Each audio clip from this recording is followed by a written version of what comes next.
Hello. Hello. Hopefully everything is working and somebody can hop on and just verify that they can hear it and see everybody. Welcome to the Secret Sewing Club. We haven't done one for a little while. That's because, well, I had a bit of time off because we were. It was just there was a lot going on, so you know it's allowed. You can have some time off. So today we have Maria, who's up the top, and she's from Old Maid New. Hello. What have you got for us today, Maria? I've got the three brand new kits, which Ooh, are new lovely. ones. It's Chelsea Flower Show Week. There's some beautiful florals. Beautiful. Three new ones. Lovely hand painted, and the fabrics as well that are all printed. Perfect. Perfect. And yeah. And Vikki, you're over there. Hello. What have you got for us today? I'll be going over the basics again, just very briefly, and then I've got a beautiful ruler collection to show you that can make these beautiful Oh, you patterns. might have to come a bit Okay, closer with that one because I think a bit closer. keep coming, keep coming. So as long as my That's right. arms You are can't go any further. I can show you a bit zoomed up later on. Okay, no problem. And Gail sporting the buns today. Yeah. So I've got some special offers on some kits, and I've got some lovely red work and some summery things that I'll share with you in a bit. Oh, is this the red work that I've seen bits of, but I haven't seen it Oh, finished yet? Yeah, that you kindly printed for me. That's Well, beautiful. I've Thank you. seen them coming off the printer, but then they Yeah, look so different once they're stitched up. I'm stitched quite out. keen to see these because I haven't seen them yet. Yeah, no, they're lovely. Thank you. So yeah, looking forward Perfect. to it. Perfect. Now, I believe, Maria, you are our first demonstrator. I am just going I to am. quickly Yes. hop on to Facebook and just check that everybody can hear us. Everything looks fine on my end, but you know what it's like. You never know. So I am just going to quickly just double check and see if we've got any comments to say. Oh, there's some lovely ducks on here. See, this is the problem. So distracting. Secret Sewing Club, and we're live. And oh yes, everybody says hello, and yes, they can hear and see us all. So we are all good to go. So in which case, I shall hand it over to you, Maria, and you can do our first demonstration. Okay, lovely. Thank you. Just wanted to say welcome to my new studio. Because since I've seen you, Hayley, I've been on Secret Sewing Club. I've moved. I've moved about 19 miles away from Plymouth. I'm in Ivy Bridge, and I've set up my new studio. And because every time we've seen you previously, it's unfortunately been like a pile of packing Well, boxes in the background. there is still some there, but they're Well, it wouldn't be the smaller. same without them.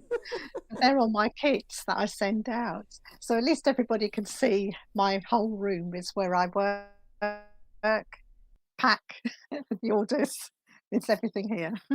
Basically, firstly, I wanted to show the brand new three new kits. And Hayley, I think you might remember these lovely illustrations that you printed. Do you know what? I don't actually think I saw those ones. I think Imogen may have Oh, just done all of I, those for you, and I didn't even I, see them.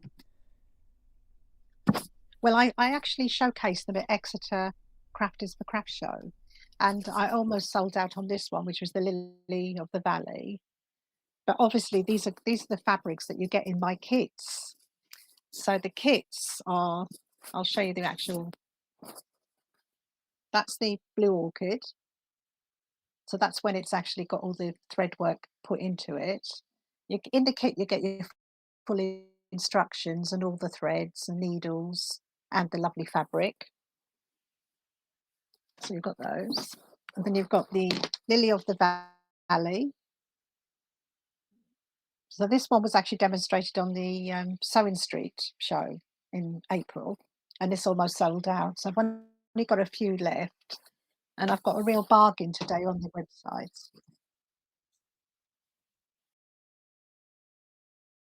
I I can hear don't know if somebody anybody that heard that audio. apart from Maria, but I'm trying to get the YouTube feed up as well, so I can obviously answer comments on there. And just some random video started to play full volume, but we've fixed that now. And that one's beautiful. Is that a combination of That gold work and embroidery? That's right. It's all gold work embroidery, but it's more contemporary because I'm finding that everybody's liking the contemporary feel and mixing different, threads. It could be cottons, wool, so and also the metalwork. So I think it's going away. But also this bit here is the fuzzy threading, which I'll demonstrate as well. So what I'm going to do is now I'm going to share my camera with you all with the overhead, so you can now start to see me stitching.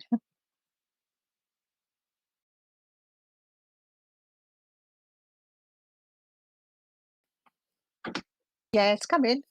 It does take time. It's coming. It is.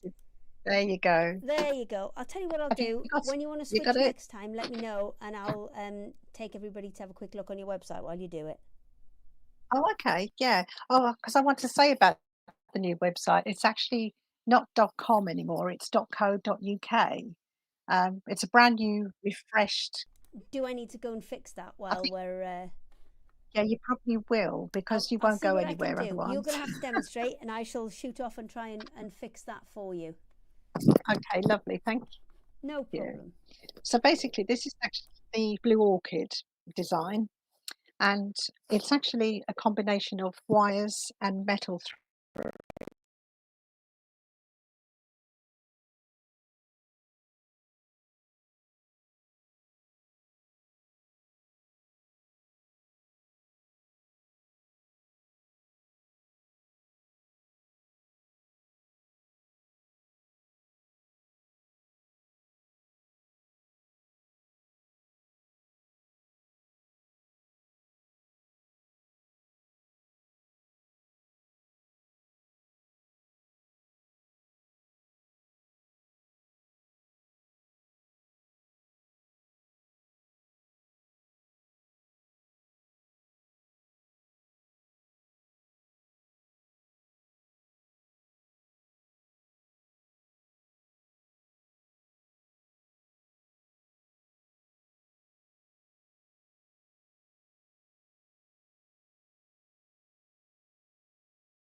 and let it.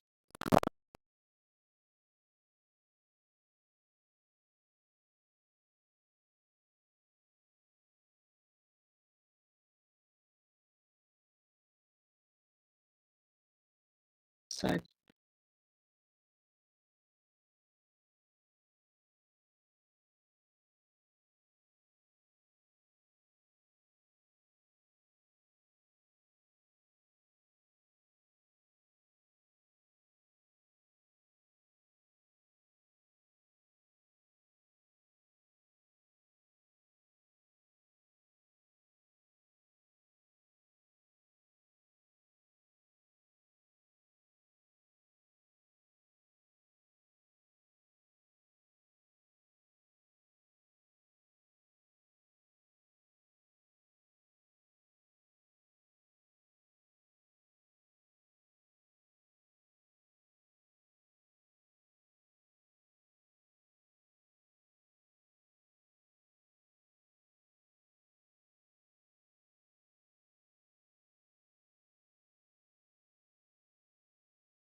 just along here. It's very easy for a beginner. All my Maria, kits are I'm designed. sorry to Yeah. interrupt you, but I think your microphone is just dropping out now and again. Oh, So right. I've got a Oh, couple of okay. people saying that the sound keeps going. So, Right. Okay. just if you I'll can see keep how an it eye on goes. it, that would be brilliant. And then we'll see if we can fix it in between this one and the next one. Okay. Yeah. So basically, what I'm saying was just to go back to what we were doing. There's actually a back stitch around one of the flowers just on the edge. But these beautiful yellow flowers, this is all you're doing with this, really, because I wanted to try and keep the illustrations sort of kept, it's sort of like so you can still see some of the actual fabric printing, and that's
don't know if anybody's got any questions or anything that they wanted to ask. I will have a little look for you. Yeah. Let me just have a look. There's nothing on the YouTube one, just lots of people saying hello and that they're glad that we're back. I mean, we don't really go anywhere. Lovely. It's just, there's only so many hours in the day, and That's true. I need this kind of design to be delivered by June the 28th. So this is Cindy. Yeah. June the 28th is a month away, so unless you are very far away, Cindy, so I would say if you're in the UK, you should easily be able to get this one delivered in time. If it is Europe, then you'll have to contact Maria directly and see if that is something that she will be able to manage. Yeah, I mean, I usually do a tract, either 48 or 24. The tract 48 is really good service. The rules have just changed a little bit, haven't they, in terms of sending parcels to Europe? That's true, yeah. That one is a little bit more tricky. Do you have a Etsy account, Maria? I do, yes. Yeah, I do. Funny enough, so these are on... if you are in Europe and you're looking to buy from any of the guys here today, I will check with everybody that they do have an Etsy account, because for some reason it is a lot easier to supply them through Etsy to Europe, because all of our Etsy European sales still go through absolutely no problem. We just get an extra sticker we have to print to add on, and it goes through with no problem at all. And then you are back on your kind of 4 to 5 days ish. I'm not going to say for certain, but most of Europe is kind of 4 to 5 days, up to a week ish. So yes, if you did want to get that, it might be worth just messaging Maria directly. So her website is oldmaidnew.co.uk now. I know it says .com on the screen there, and I am going to change that. I just can't do it while you're demonstrating. Yeah, that's fine. Get it changed for you. That's lovely, because I have an Etsy shop, and these are on the Etsy shop. Have you still got access to your oldmaidnew.com stuff for the time No, being? I've actually, well, I can get on it, but I've deactivated it, so it means that I have to sort of go back on it. Right, and But if it would somebody be, it puts messaged me. right, if somebody puts the oldmaidnew.com in at the minute, does it forward them to the .co.uk? No, not just yet. No, I'm trying Okay, to redirect it, but it takes a while. that's no problem. It's just obviously so we can give everybody the information so that they can best find you. And I will change that strap for you in a second, so it'll be ready for the next time you demonstrate. But I can Oh, that's lovely. show people your website while you're stitching, if you wish. Yeah, that'd be lovely. And Okay, let me know so what you think, because it's brand new. It's all a lot different to what it was. well, I can see it, and the photography on it's beautiful. So if I just switch across and show you, so you need to head to oldmaidnew.co.uk, not .com as we've got up there. I didn't know that she'd changed it, but that's fine. I can fix it in the meantime. So you have loads of beautiful pictures up there demonstrating the type of work that Maria does. But as well as in there, if we go back up to the top, there you go, you can head to shop, and that will show you all of the beautiful kits that she has available. So there are kits, there are threads, and there are haberdashery. Obviously, I'm just having a look at the kind of featured product bit, which is most of what Maria has on Secret Sewing Club today. So you'll be able to see everything there. And if you want to go through and have a bit more of a mooch about, then you can go into the various different categories and see all of those beautiful kits. Those ones again look familiar. I'm sure we've had the trees on a previous Secret Sewing. So I shall bring it back to you, and then you can tell us about some of the kits. There we go. We'll just switch that back. There you go. That's lovely. Yeah, because the trees on the kits, I've only got, literally, I'll show you one of them. I've got above me actually on the hoop. This one here, this was the apple blossom. I've only got 2 left of those now. And That's my the thing. kits are kind of limited edition, Yes, you and see. I think And because yeah, obviously you're using such specialised things in them, it will be a case that it's all kind yeah, of smaller quantities that you generally do. that's right. But also, it's nice to have a limited edition, because I have a lot of regulars who don't want to keep buying the same kits. And I'm now literally in the throes of designing, because I illustrate everything, paint everything first, and then I get them printed with Hayley. And then they come back, and then I actually then start working into them, and then have to work out what threads need to go in. I know It that takes a while. feeling when It's you've about made 2 months. something and you think, oh, that'll make a lovely kit, and then you're trying to work backwards to try and work out what you actually made it with. Yeah, but also it's the photography for the instructions, because you have to be doing it while you're doing the instructions. Yes, I know what you So mean. You have to kind of do a little bit, yeah, take a picture, do a little bit, take a picture. So it takes twice as long because you've got that's to get it. all those instruction pictures done at the same time. What I was doing here was just demonstrating the actual wire. This is actually pearl wire, and it comes in a coil, same as the other smooth pearl. And it's a lovely turquoise, as you see, because it matches in with all the other colours. I've tried to keep it together. And with this, you stitch this on, which is what I was doing. But before you stitch it on, you have to overstretch the wire. So then it goes, you can see the coils more. And this, what happens is the cotton, as you're stitching, goes into all the little grooves. Then it attaches itself. Also, it doubles the length. So when you're cutting it, you only need half the amount you need, because the other half is going to be, overlaid. So it does go a long way. A lot of people look at it and think, oh, that's all I've got. I've only got 12 inches, but you haven't. You've got 24 because you're overstretching it. So this is it's really, really rigid. It's used in goldwork embroidery to outline edges, and then you fill it in with the pearl.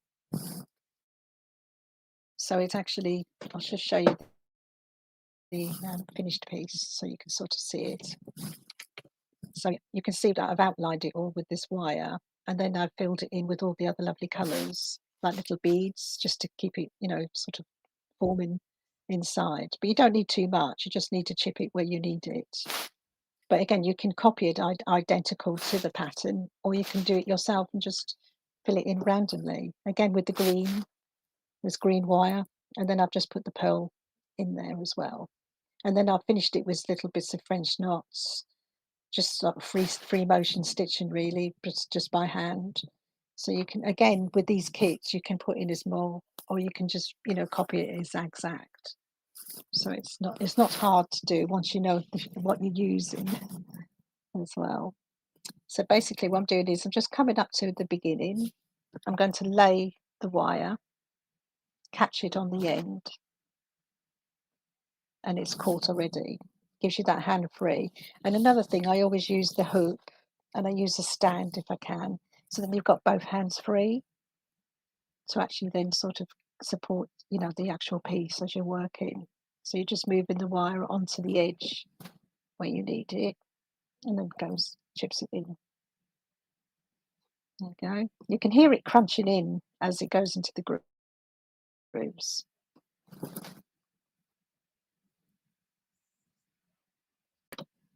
So it's very therapeutic. And Chelsea this week has been lovely to watch Chelsea to do some florals.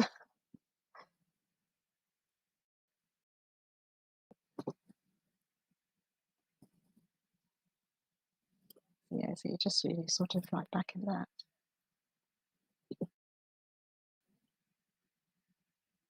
What I'll do is I'll get to the end of this one, then I'm going to show, if I've got time, because I don't want to overrun, but I can actually show you some techniques with working with the pearl for the middle, and it's actually giving it a bit more texture.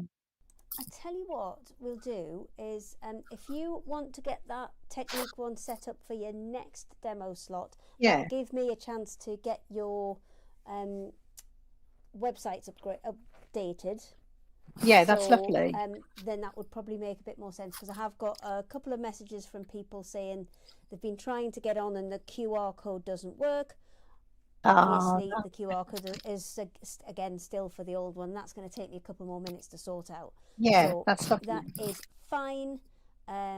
We will get that sorted. So if you want to, are you done? Is there a bit more you need to do? Yeah, no, that's all really. That is the basic two. Okay, because I can see the other two girls are back, so that will work perfectly. And I will grab those guys, and then that will give me a couple of minutes, because I know it's Gail up next. And that will give me a couple of minutes to be able to get your various websites and things sorted, and then we can get you back when we've got all the proper information, and we can give everybody a few more details for you. That's it. That's lovely. Thank you. Let me just find the people, press the button, unmute everybody. Is everybody back? Oh, I've had a quick outfit change as well. We're back. Because we've been down at work this morning, and I still had my, what I like to call the jobs jumper on, which, like, all of the sleeves have all burnt and things like this from just doing jobs.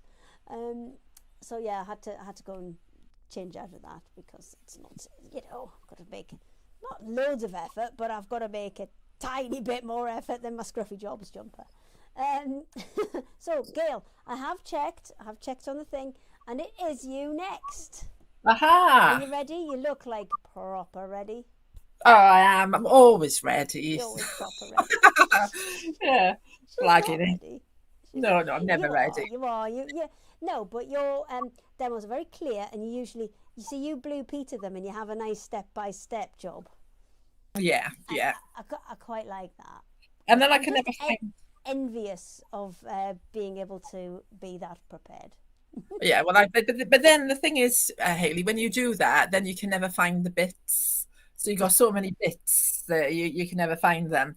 So what I'm going to share with you is, I just show you, Hayley, a little red work. Oh, look at him! I'll put it on the big screen so everybody can see everything. So this is my Happiness Has Paws, and beautifully stitched out by Anne Davis. So I'm not going to take credit for stitching them. So just to confuse you all, I'm going to do the red work on the next section. And this first section, I want to talk about some bargains. So I just come back from Malvern, which was just fab. It's the first show I've ever done, and I really enjoyed it. But I was just clearing out my van, and I've got a big box with a load of kits in there, and I'm trying to sort some space ready for Sewing Street. So these are not going to be retired. They're just some excess kits I've got at the moment that I want to shift. So I've got some of them at half price. So I'm going to share these with you. So the little hedgehog kit, Spike, he at present is down to half price. There's nothing wrong with the kits. They're just I need a little bit of space ready for Sewing Street. So so that kit is on the website. Everything in it. I'm turning it around the wrong way. Everything in it half price. I'm going to do a little demo on that. Sprout is a little bit of Easter, probably a little bit bright on this on that for some reason on the camera. I don't know why it's all the white. But anyway, the picture on the website is better. So I've got a full kit for him. Okay, there's limited numbers. It's just the ones that I've brought back from Malvern. So that's at half price as well on the website. It's all in the Secret Sewing Club section. What else have I got? Oh, so the big Hamish kit. So which is this one. I'm not going to show you all the bits because most of you have seen all the bits before. There's £5 off Hamish, the large one. Then I've got little Hamish. So little tiny Hamish, mini Hamish. There's the kit for mini Hamish. There's £5 off mini Hamish. And like I said, when they're gone, they're gone. The offer's going to stay on my website for, I think it's 6 days that I set it for. But once they've gone if they go quickly. Little Daisy, she's reduced as well. I think there's £4 off Little Daisy. And then there's the kit for her. So, right. I think that's it on the offers. So grab them while you can, because once those have gone and I've cleared some space, they're going to be going back to full price. So just for you to know. Then a couple of things that I wanted to share that I've never done before, but I'm doing now. So is the beach hut cushion. Probably do a little demo on this later. Do you know white is really not great with the camera, is it? It just sort of, I don't know whether I need to come back here, but have a look at them on the website. Oh, is it just bleaching out a bit? Yeah, it's bleaching out. I don't know. Actually, bring it a bit further forward, because then that'll probably be away from your light, and just give it a second. Is it working? No, it's worse. Right. Go backwards. Put it back towards your head. That might help. There you go. I'll show it on the overhead in a second. So I'll just wiggle it like that. That might be better. I'll show it on the overhead in a second. So what I've got now is I've got the pattern, okay, and then you get all the embellishments. I'll show you a little bit closer in a second, and an acrylic template to cut the beach huts out. I never did that before, but I've just introduced it. Then something else that I've just introduced, let me have a look. So again, we've got to struggle with the color. So this is the camper van cushions. I might show them again on the overhead in a second. Isn't it weird, these cameras, and how the so the camper van cushion, it's got all the text on the back saying happy campers, which is probably the wrong way around as we speak. So there's a little no, pattern. it was all perfect. It was all the right way around. Oh right, oh wonderful. So a little kit for that. It's got all the applique fabric in there. It's got everything you need for all the applique, not the background fabric, and some freezer paper in there as well to help cut out the felt. I put one of the little camper vans on a like a little bag. I thought it'd be good for making like little lunch bags and things. And also the text, you could use it and put it on the back. I'll put it on a cushion to make a cushion. I bet I've got that upside down now, have I? Yeah, I've got it upside down. There we go. And I'm not going to do anything on white anymore. I'm going to stop using white. So yeah, so you can use the Happy Campers text on whatever you want. And then finally, I wanted to show you. So this has been like a really popular pattern in the past. It's the sausage dog. So again, on white, so it's being a nuisance, trying to show you. So I might go back on the overhead with that as well. So I never did it before. I'm going to leave that till I get to the overhead. But I've actually got a kit now with all the fabrics for the sausage dog. And that's for the applique only. So for the dog, you'll have enough fabric in there to make both cushions and the bag, the tote bag. And you'll have enough for the handles and that, and the collar and everything is in there, and the little charms. So that's it for the first slot of all the bits and bobs that I've got for you, and the reductions and that. So what I'm going to do demo wise is I'm just going to quickly whip through a few things.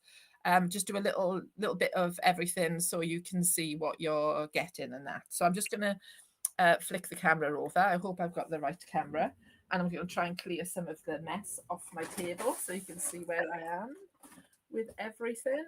While you're doing that, do you want me to just pop people onto the website so they can have a quick look? Thank you. No problem. Let me find the right button. There's the button. And off we go. So this is Gail's website. If you have a look in the categories on the side there, she usually has, there you go, a Secret Sewing Club section, which should have all of those bits that she's just shown you as being on sale, plus those brand new red work designs as well. So everything is on there.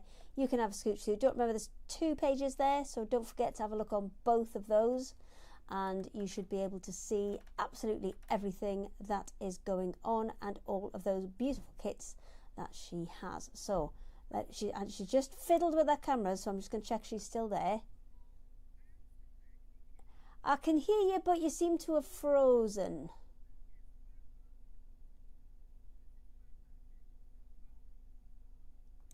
I managed to I managed to disconnect myself from the internet. Okay. And splendid. Then reconnect myself. So we're just giving it a minute to. Oh, you're back. There I'm you back, go. but my overhead is frozen, and I can't remember how to get that to unfreeze without going out. Okay. What kind of camera? Is it just your phone, or is it a? No, it's OBS. Yes, but what kind is the camera? Is it? It's like a little webcam thingy. What's it? Right. So what you might have to do is go onto your camera.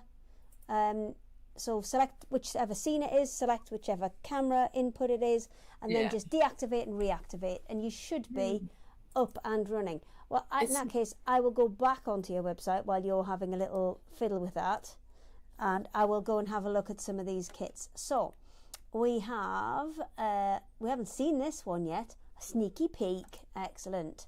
So this one is the Redwork Hedgehog panel. You do quite a lot of hedgehogs, Gail. Just quite a lot of hedgehogs. So this one, you can either get it as the panel, or you can get it as just the downloadable panel for you to kind of trace out yourself. So that one can go either way, and there's various different options there which you can add to your basket. Are you struggling, Gail? Right, that's all right. Well, I will give you a little bit extra time in a minute. So let me just switch this back. We'll give you a little bit extra time later on, and that'll give you a chance to try and sort your overhead camera out. But what I will do... Well, here I am sort of sideways trying to... Okay, that's fine. Victoria, are you You could be Vikki or Victoria, whichever you prefer. Are you ready to hop in and do a quick demonstration while Gail has a little bit of a technical sort out? Yes, I'm getting a nod. I'll not come back to Maria because she appears to be either stitching or ironing, one of the two. So it's fine. Oh no, she's back. She's I'm back, but I'm sideways on, and I That's I all can't right. get the We can overhead. go and get. It's all right. We can give you a minute to get that sorted. It's Yeah, no, it's the joys of our Secret Sewing Club chaos, it which is. everybody seems to really enjoy. Yeah, I'm glad everybody else is enjoying it. You've just got a frozen fingernail shot there. Yeah, that's from the other day as well. It's not even from today. It's not even from today. No, that's an old finger. That's an old finger. Nothing worse than an old finger. No. Right, Vikki. Are you Vikki? Do you want to be Vikki or Victoria? Oh, I can't hear you. You might have muted your microphone. Let me just wait and see if we can hear her. No, we've got lips moving, but no sound. Oh, Victoria, Vikki, we can't hear you. You've got no sound, my love. Let me just see if I can fix it from my side. I can. I'm set up now, so you if you need me, I'm here. Victoria, can you hear us? Yes, we can't hear you. Okay. Oh, but I think Gail's fixed her overhead. Oh, there's my hand. God. It's just like magic. Right, Victoria, we need you to do whatever you need to do to fix your microphone, my love. Because at the minute we can't hear you. I don't know what you've done. It's not muted from my side, so I don't know if you've muted it on your side. Gail, we'll quickly hop. If you've fixed your overhead, I'll quickly hop back to you. Okay. And you can show people those lovely kits because we couldn't quite see them on the other camera. And then we'll give Victoria 2 minutes to try and sort a microphone out. And then we'll head across there. Okie dokie. Right. It's all on you. Are you with me? Yep. So I'm just going to quickly show you the kits. So this was the beach hut cushion. So you get the full instruction on how to make the beach hut cushion. You get all the little embellishments. So you get all the little door handles, all the little anchors and ship's wheels and bits and bobs. And you also get an acrylic template. Now yours comes with a plastic coating, so you just pick that off and remove it, so then it's clear. There is a template in with a pattern if you buy a pattern only, but the beauty of the acrylic template is that when you come to cut the fabric, if you're doing the stripes, you can see which way the stripe is going. You can move it around to make sure that you're cutting accurately. It's a sweet little cushion pattern. You can add the applique in the center if you want, or you can leave it out. It's a good starting point for a quilt, or you can just use sections, or you could even just make little beach huts, put felt on the back, maybe make them into bunting and that. So the possibilities are endless with that. For those of you who haven't seen the sausage, should I do sausage dog or camper van? Do the camper van first. So this was the camper van cushion. So I just move that along so you can see it all. So you get 3 vans on there, the bunting, and you also get happy campers on the back. So the little kit for that is you get the pattern, you get all the applique, get all the fabric to do the applique, all the bits and pieces for the felt for the vans, the grey and the black and everything, and the little buttons. The flowers, and then you can use the applique for the happy campers to do other cushions if you want. And then you can also just use 1 van at a time, because once you've got the applique, you can do as many things as you want with it. Then I put this on like a little sandwich bag. I thought it was quite good. If you've got like that insulating wadding, like the one you sell, Hayley, you could make like a little like a thermalam kind of thing. Thermalam thing, yeah. We could just do anything. You could do place settings. I mean, to be honest, any interfacing or sorry, any batting or wadding will be thermal to an extent, because most of it's you know, a lot of air within the fibres, and it will hold things. Exactly.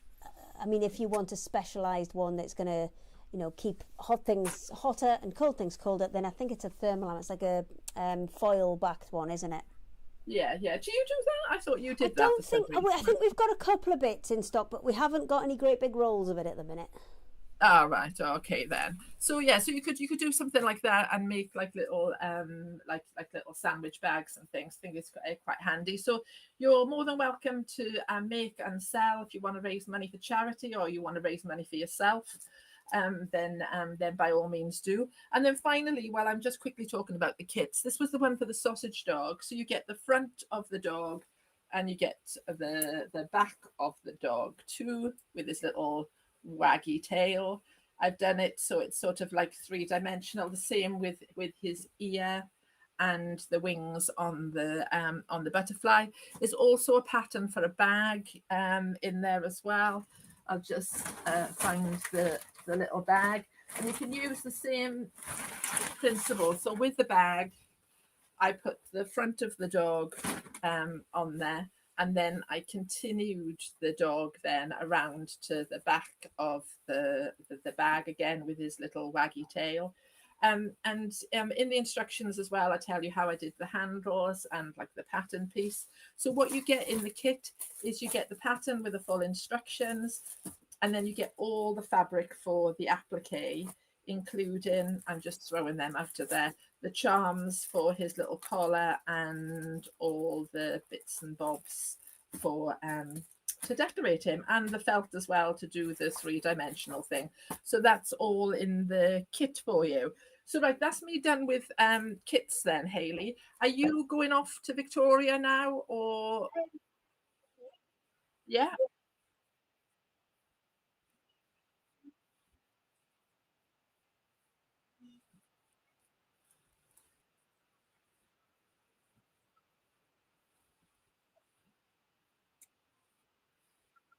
Okay then. Well, I'll just hang around.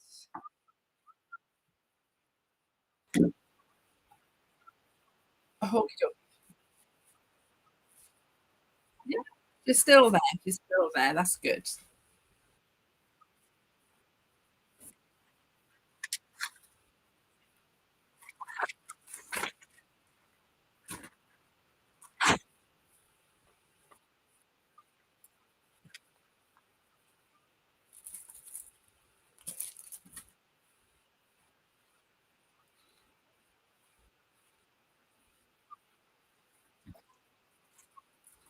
Okay, that's okay. I'm ready.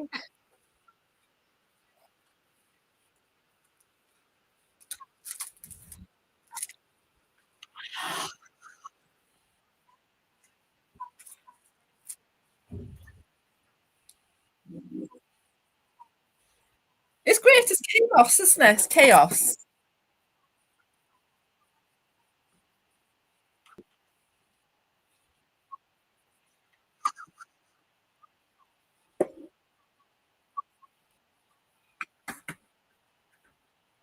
Okay.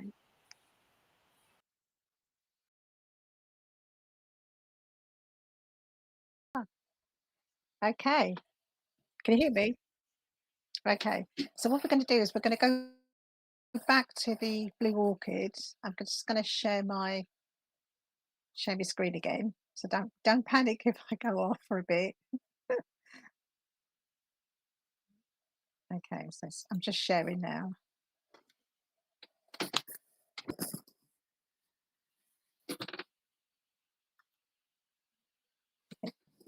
There you go. Can you see and can you hear?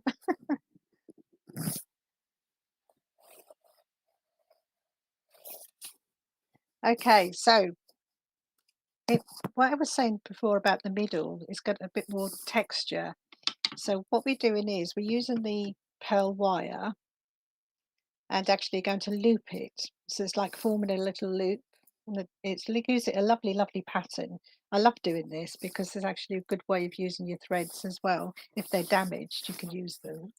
But this time round, what we're doing is we're going to cut the pearl, because all the pearl that comes inside the kits, they are all actually on long strands. So you just need to cut them for about 10 centimeters maybe. So you're just chipping them roughly about 10. So they're quite long, they're not short ones. And you're going to use the same needle and cotton again to bead these through. Okay. So I've got, this time round, I've got another colour cotton. I've got like a yellow cotton because it goes better with the gold and you can't really see it anyway when you are actually putting this in. So I'm just going to loop on, put one of these on the needle. So what you're doing is you're beading this onto your needle from the end.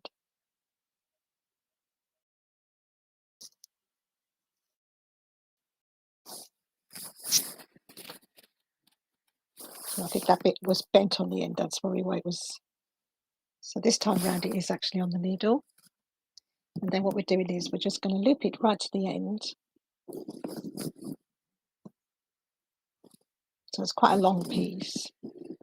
So I'm going to get rid of that hoop there. And then you're going to go back through the hole that you came up and let it curl. So it gives it that little sort of bouncy little curl there. And then you just pick up another piece. This is called looping in goldwork terms.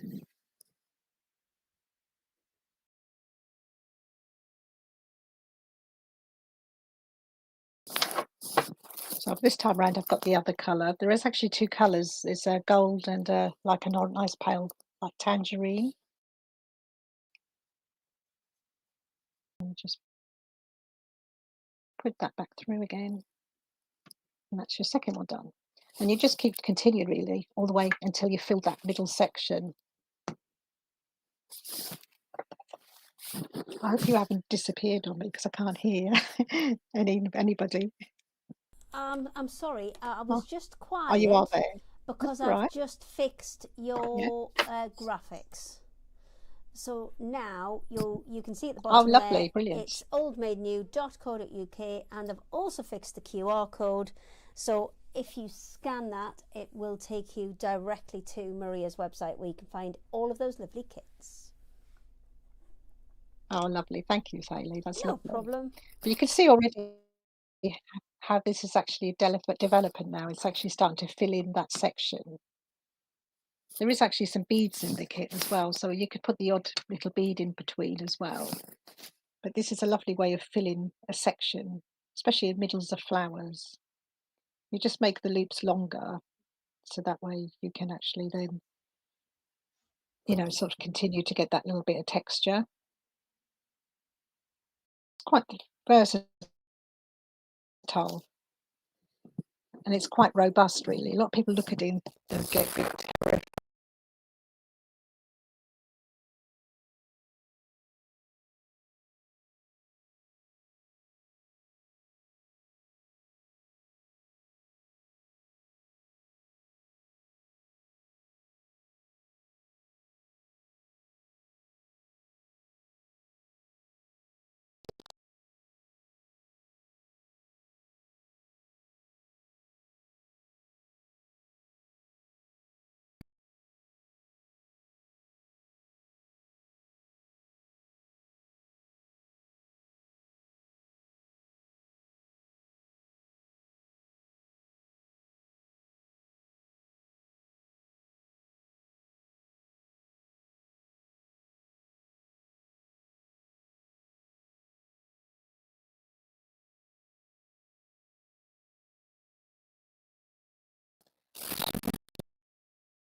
Yeah, so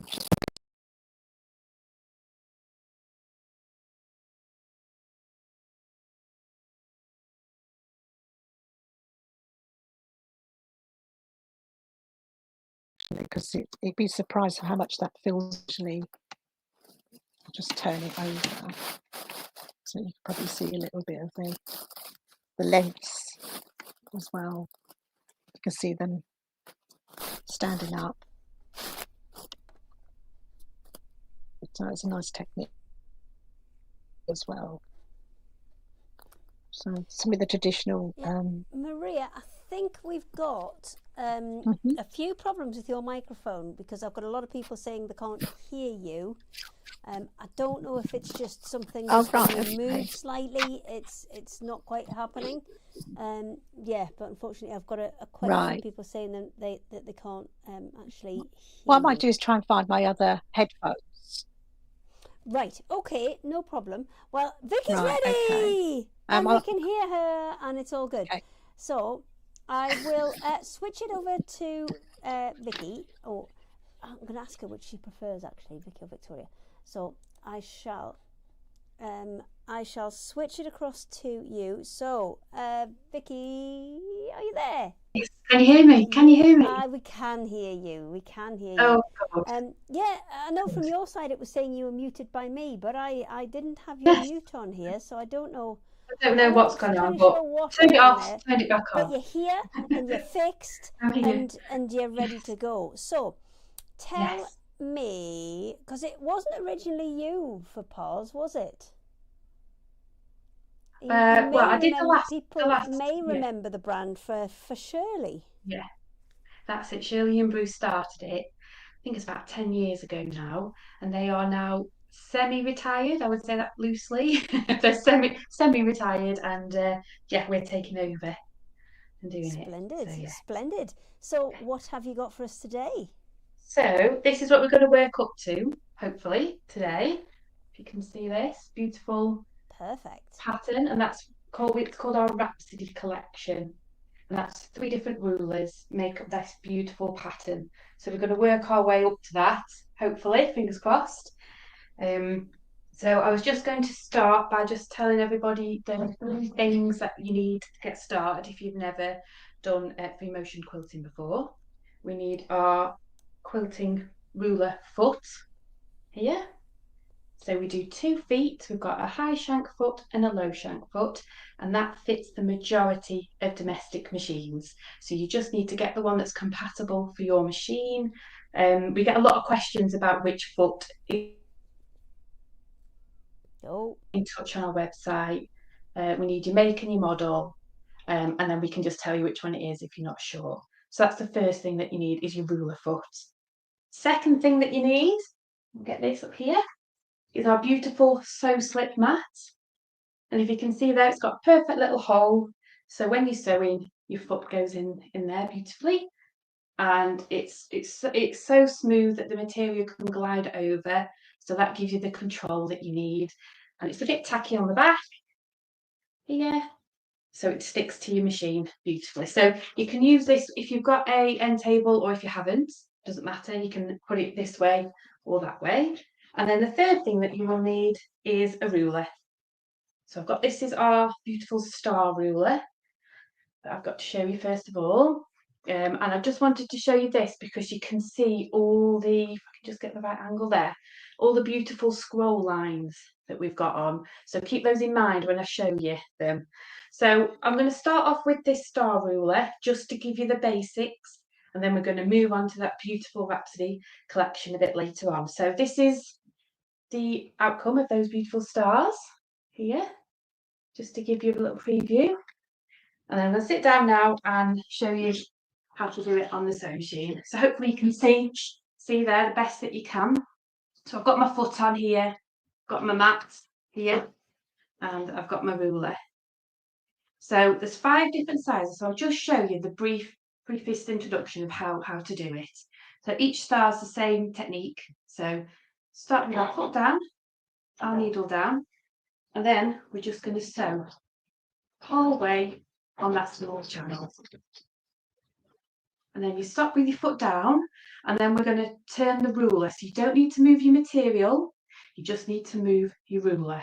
And those scrolls lines that we talked about before, you put those lines on top of what you've just sewn.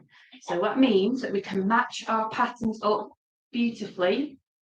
We're going to get the nice points of the star. So every time you've done a bit more sewing, you've got more scroll lines to line up. So that's the basic premises behind a lot of our rulers.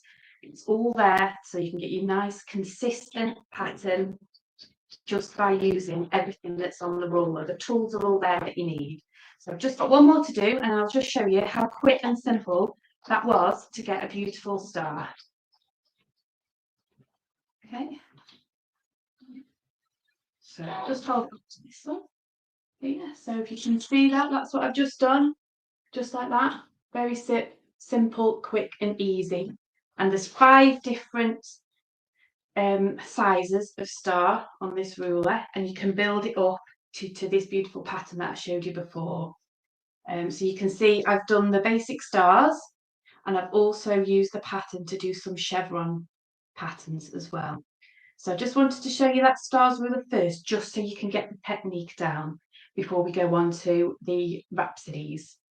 So the rhapsodies, I'm going to do them individually first, because you can use them individually, or you can bring them together to use them as a collection. So this one that I showed you right at the beginning, that's our beautiful collection when all 3 of them are together. But I'm going to show you them individually. So this is the first one. Move that out of the way. This is our Rhapsody ruler here. And then we have got our Rhapsody Plus ruler, which is beautiful swirls. And then we have our Rhapsody Encore ruler.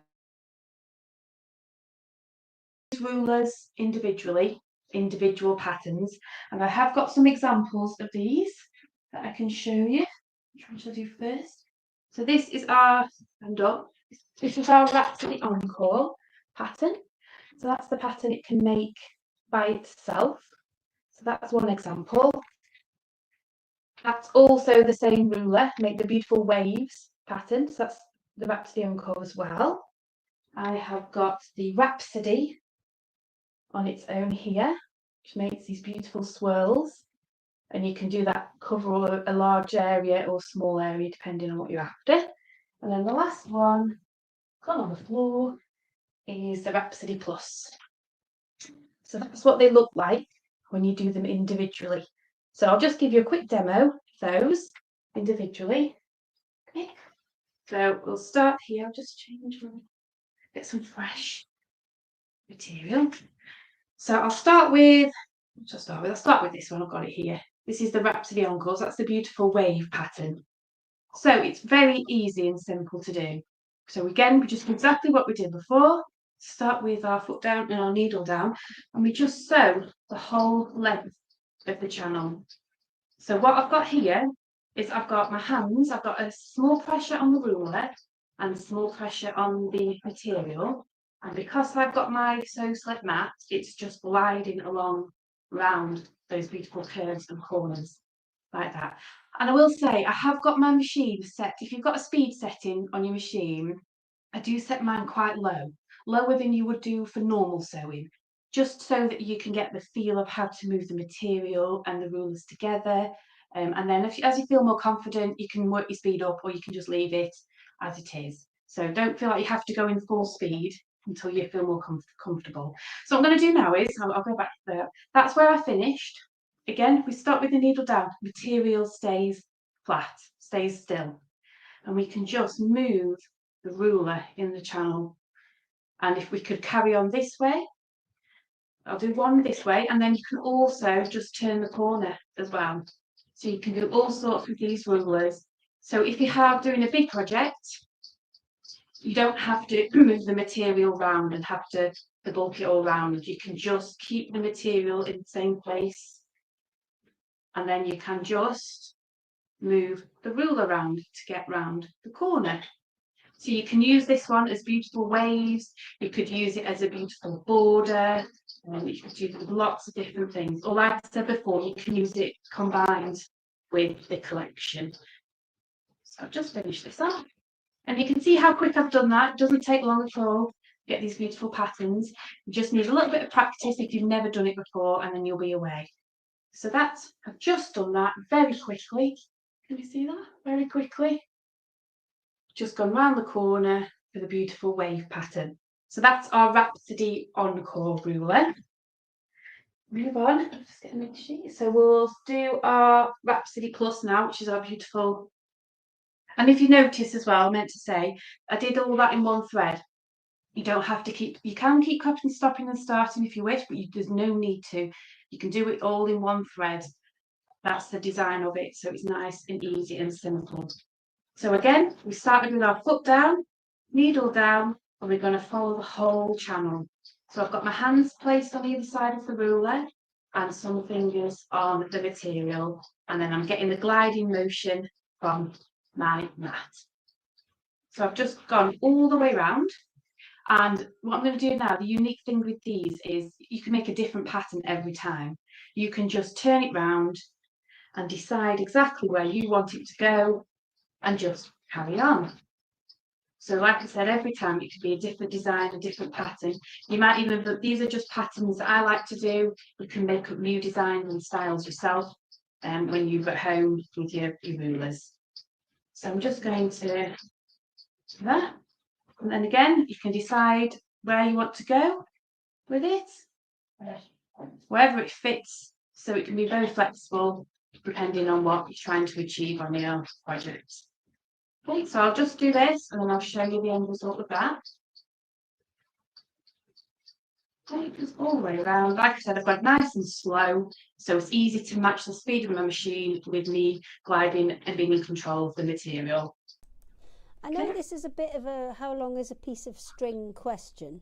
Yeah, go on, yeah. But if you say you had a lap size quilt, which was maybe 1.2 meters square, how long roughly is that going to take you to quilt up? This one, I would say that's maybe similar. It's probably about a meter, possibly. Again, a few hours. Okay, so it's very quick. It's very quick and simple, and it's easy to get the same pattern throughout. Not long. Well, you've just seen I've just done that super quick. Again, it depends on every single person, but not that long for each one. So you can cover a large area quite quickly if that's what you're wanting to do, or you can do smaller, intricate patterns if that's what you're wanting to do. So yeah, it is how long's a piece of string. It's whatever fits whatever you're doing. Different rulers. You've got quite a big table on that one, and you've got quite a big throat on the machine. Is this suitable for all machines, or do you need something like that that's got a bit of a bigger? No, so it's suitable for domestic machines. So as long as you're moving the material, so it's not like the long arms where the material's fixed in place and it's moving itself. You've got to be able to move the material, and you don't have to have an extension at all. You can, what you do if you don't have an extension, you could turn the machine round and do it end on like this. So you'd be sat here and do it like that, just like that. So you don't need loads of space to do this at all. So it is accessible for anyone. You don't have to have the end table if you don't want to. And the So Slip mat, like I said, you can spin that round this way as well. So if you're cut off here, you can spin it round and you can just do it that way as well. So it's dead easy to do. It's really simple. You can make massive strides. If you just spend about 10 or 15 minutes practicing the basics, you would make massive strides and it would become second nature to you in no time. Okay. So I've just got one more individually. Oh, go on. Okay. So once you've done that last ruler, would you be able to advise what set you'd recommend for a beginner? Yeah, I can do that. Yeah, just do this last one, and then we do some starter kits, so I can run through that quickly. I'll just do this last Rhapsody ruler because this one's my favourite. So, so this is such an easy way to do some beautiful swirls with your path on your quilt. So you're just following the channel really on these ones. It's very easy, very simple. There is some scroll lines on these, but you can just go off and do it how you wish because the pattern's all there. So I'm just going to go all the way around, and you can just see how easy it is to get round all the corners and all the swirls. Almost do. So as you can see, what Hayl's asking, I've done this, I don't know, 30 seconds maybe? It took me to do this one maybe. And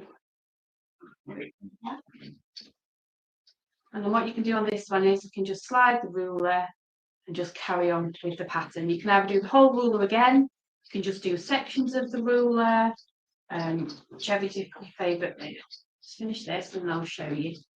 So we do, like I said, we do starter kits. For your starter kit, we do a small starter kit, which would be your ruler, a mat, and it will be what we call our straight line ruler. So that's the ruler that we recommend if you've never done it before. I'll show you this, and I've got a straight line ruler somewhere. Find it. That's what I've just done with our Rhapsody there. Just done beautiful, beautiful patterns, and we can fit it all together in the next one. But I'll just show you briefly. This is our straight line ruler. As you can see, it's what it is. It's a straight line ruler. So I would say if you've never done it before, 10 to 15 minutes with this straight line ruler, and you'll be able to use all the other rulers. So all we do with that is it's exactly the same as before. This will give you the confidence to use all the other rulers. Okay. And this ruler, you can turn it round and you can create angles with it. So we always recommend just having a play with it, turning the ruler around, put it in all different angles, and you can just make loads of shapes. It gives you the practice of how to move the material and ruler together. It's got loads of different lines. So you can make 90-degree angles, 45-degree angles. It's got your half-inch marks on there as well for doing diamond shapes, things like that. And you can just, like I say, just keep turning, just keep sewing this. You can make borders, you can make entangles with this, you can make all sorts. So that's our basic beginning ruler, which you can build up to make really complex patterns. Yeah, so that's just having a play, making whatever you want with the straight line ruler. Or we do a bigger starter kit where you get 4 different rulers. You get a USB tutorial, you can get all sorts of different things in there. So that's the basics of the Rhapsody, and then in the next bit I will show you how to link them all together to make the bigger quilt that I showed you at the beginning. First of all, turn my own microphone on. Let me turn everybody else's microphone on, because that's what I tend to do. See, Gail, you think she's gone, you think she's disappeared off, and then all of a sudden she just like wheels back into shot. Hang on. Go off, Gail, so I can show them what you do to me. See, it's like this, right? And you think she's not there, and you think she's gone, and then you're just talking like, oh, I'm just going to bring everybody back. And she just goes back in. Yeah, stealth-like. Very good. I love it. I do enjoy it. So we are going to come to you next, Gail, but in between, oh no, I haven't changed my camera. Boop, there we go. That was just squares. I am going to show you some of the offers, because I think Emma, who usually sets all the Secret Sewing Club stuff up, is actually on holiday. So she's gone on holiday, and she's, I think, left quite a good deal on the website, which I shall very quickly show you now, and then we'll hop back over to you, Gail. Okay. Because I know you've got some more. You've got your red work demonstrations to do. So yeah. Let me just get my big pile of wires, because that's all going to slide away. So what have we got? We have a whole load of different packs. So we've got some what we call harmony packs, which are the 10-inch squares. we've got some unities, which are the 5-inch squares, and I got a new tool for my squasher, and I'm very happy about it. We've got some of the little teeny tiny, we call these ones tranquility packs, but they are like a 2.5-inch square. So we had a couple of sets on Sewing Street the other week, so I will show you those ones first. So there's a dog one and a cat one. So the dog and cat ones, we've done mixtures of printed fabrics and plains. I'll just flick through this one so you can see all of those designs. So all of the printed and plains have all been kind of chosen to coordinate with each other. So this is the dog set that we've got, super cute, and all of these patterns are designed with a 5.5-inch repeat. So for example, if I look for his legs there, find his legs there, his legs over there, you can see you'll get the same one 4 times within that 10-inch repeat. And if you are going for one of the smaller ones, for the 5-inch ones, you are still going to get kind of all of the design in every square because it is a 5-inch repeat. So that is the dog's one. There is a cat's one as well. So that one's more on a kind of pink and burgundy theme. They use a lot of similar colours, so they've both got the kind of greys in, the kind of oh, missed one. Wait, hang on there. There you go. They've got the greys in, the creams in. So if you did want to work the cats and dogs together, you absolutely can, because they will work together. And I did notice that one of Gail's samples that she had with the red work actually used a little kind of almost a mini charm border on it, so it might be absolutely spot on for that. So that's the cat's option. As I said, they do come in different sizes, so they come in the 5-inch, take these ones away so you can see, they come in the 5-inch options as well. Can I get them both in? Oh, let's have a look. Just. Yeah, so they do come in the 5-inch options, 10-inch options, and those little tiny, which I shall move in just a second, 2.5-inch options as well. Now, if I just quickly check the website, I think they are all 20%. The brand spanking new ones might not be 20% off, but if you, let me just see if I can show you the website so you can see where you're going. If you head on to the website, and all of our, as you can see there, all of our orders over £39 off, free delivery as well. If you head onto the website, go to the Secret Sewing Club and find the 25th of May on this little top row here, then you will be able to see all of the ones that we've got on. We have harmony packs, they're the biggest one. Now they're all different prices, and that's because some of them have different amounts in there. For example, the ones, the monochrome ones here, I think have got 25 in. The blues ones have got 20 in. These ones, the larger ones, the vines, oh, do you know what I don't think I have done? I don't think I've operated the discount.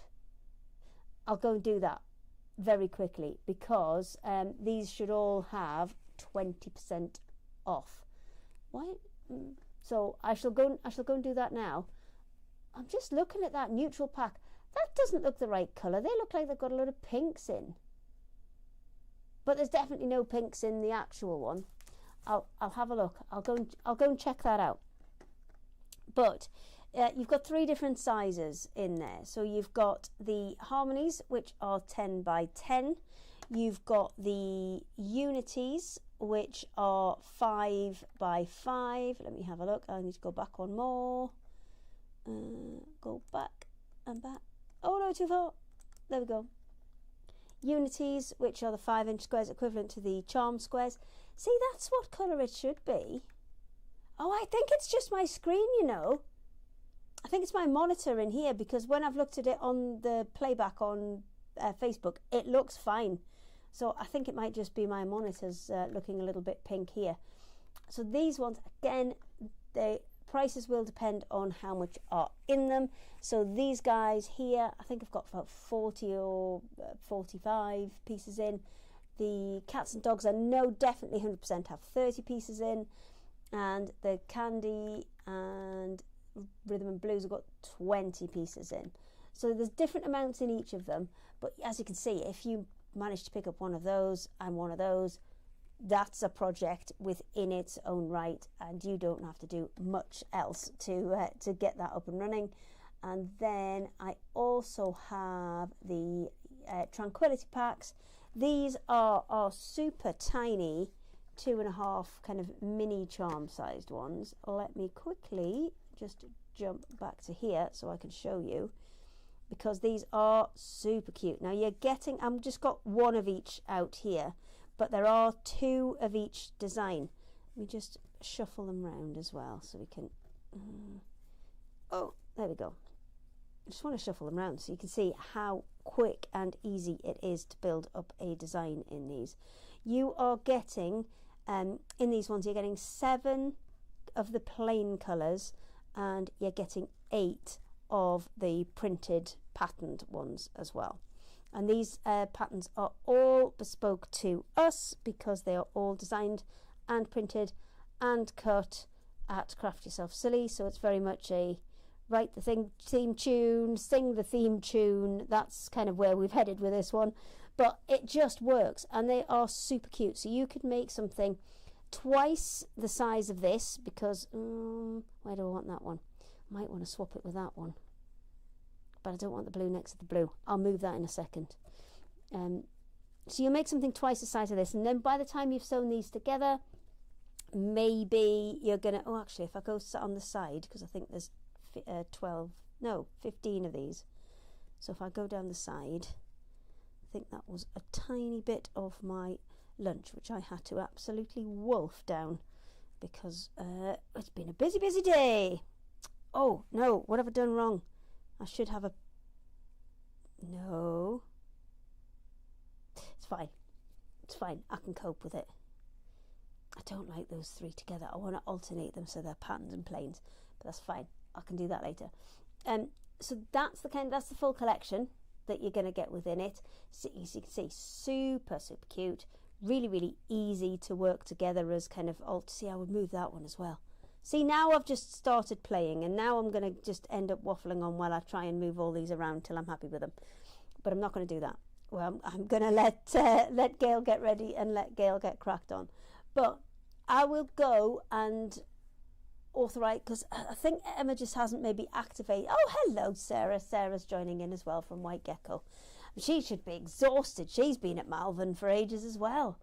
Let me just switch my camera back. Splendid. And let me go and get everybody so we can go and get Gail. Hello, is everybody back? Hello. I can't hear you all. No, what's going on? I think My thing has come unplugged. That is what's going on. Literally, you move and then everything. It's a house of cards. This one, it's an absolute house of cards. So let me shuffle that out of the way. Gail, are you ready for round 2? Hello, I am indeed.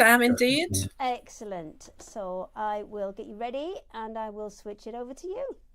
Okay, hello everybody, and hello to Sarah. Sarah's been really busy because she's been doing Craft O'Clock, no less, up in Birmingham today. Yeah, she was there with Adam, and I had loads of beautiful wool, so probably worth checking that out. What's a Craft O'Clock? So it's Hobby Maker. And they have like a little online like a craft cupboard, and then they invite special guests along, so I might give it a go myself. And I remember I did get invited for that, and then I was like, I've already been there for however many hours, I don't really want to do any more work. Yeah, but so Sarah popped up there today. A lovely show, loads of lovely wool, and they have like prize draws as well, so probably worth a look. I did post it on my Facebook page while I'm on the Facebook thing as well. For those of you who might not follow me, I do a live on a Wednesday.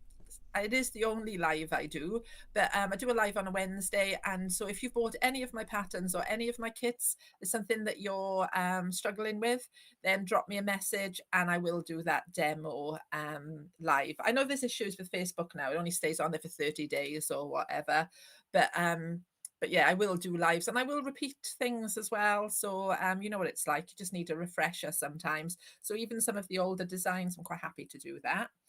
So moving on. Oh, that's endless. What is my page called? Endless Threaders. That's what it's called.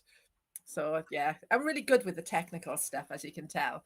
So I wanted to talk to you briefly about red work. So I'm going to show you on the overhead because as we've already discussed, it's not really great on the front facing camera. So while I'm still talking to you, I'm going to put you over onto the overhead, and then hopefully we can have a little look at them all. So this is my my little hedgehog. I'm just going to move it around so you can see it all. It's quite a sweet little design, this, and I quite enjoy red work. I mean, the clue's in the title. They call it red work because we stitch it out in red. Just done in a DMC thread.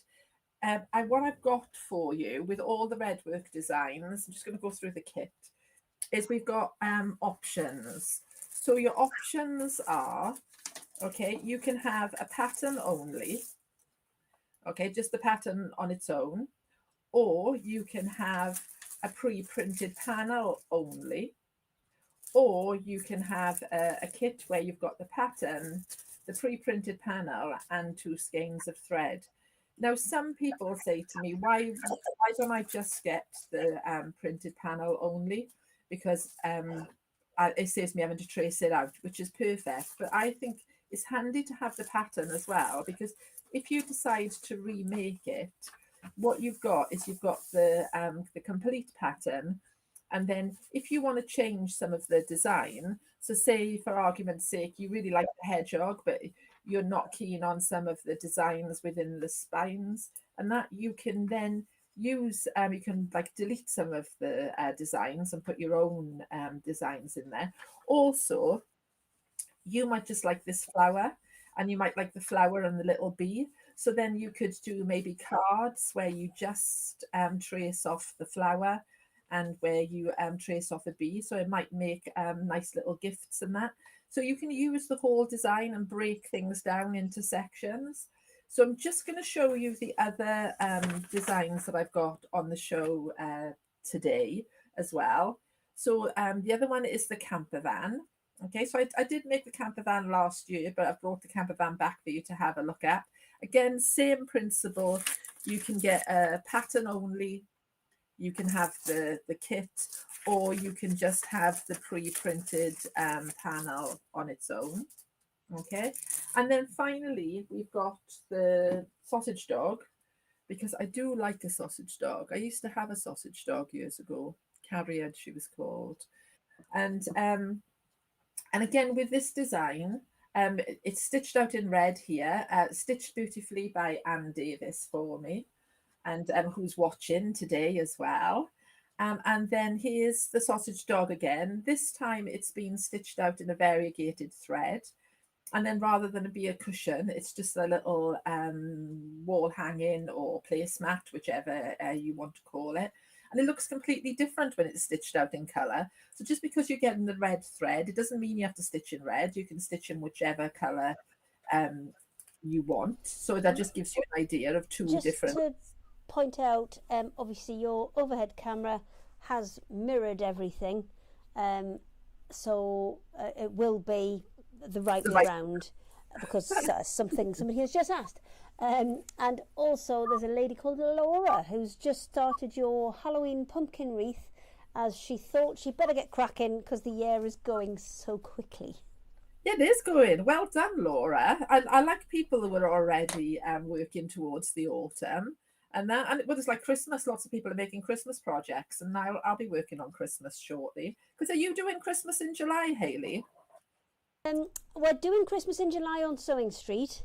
Yeah, so nice. I mean, yeah, that's as much as I'm doing for now. I mean, we'll properly start Christmas probably more September, October time. I know you've got to start a little bit earlier because the sewing projects do take that little bit more time. Yeah. So I'll be doing Christmas in July as well. I think the girls from White Gecko are doing Christmas in July as well. Hey, gang's all here. I think we're all. I think we've got a full house of us all on Sewing Street doing a little bit of Christmas. So a couple of things I wanted to share with you about the red work. So with the pattern and that, if you're tracing it yourself, okay, I've given you a nice bold line on the traced one. So when you put fabric on top of it, you can see the line quite easily for you to draw and trace it off, even without using a light box.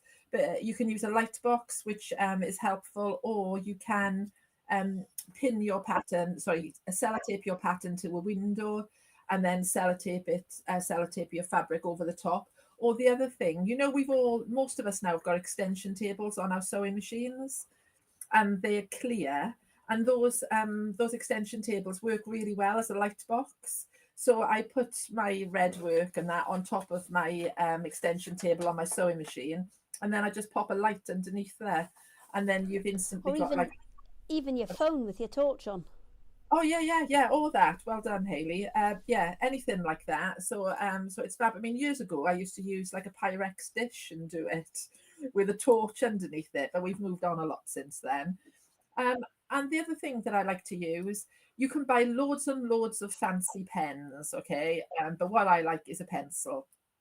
And what I tend to do is with a pencil, I sharpen it to a really, really fine point, and then I get the pencil and I just rub off the nib a little bit, because if it's like a little bit dull on the end, it tends not to drag on the fabric as much. And then you can just trace off your design. And then the good thing is you can just adapt your design to whatever you want. But I don't know about you, but sometimes I just want to get something out of the box and just start sewing. So for that reason, I've printed, thanks to Craft Yourself Silly, all these lovely pre-done panels. So a couple of things to share with you with the panels, okay? They are printed, it is permanent, okay? It's nice and light grey, so the thread will cover the stitched line, so you won't see the stitched line at all.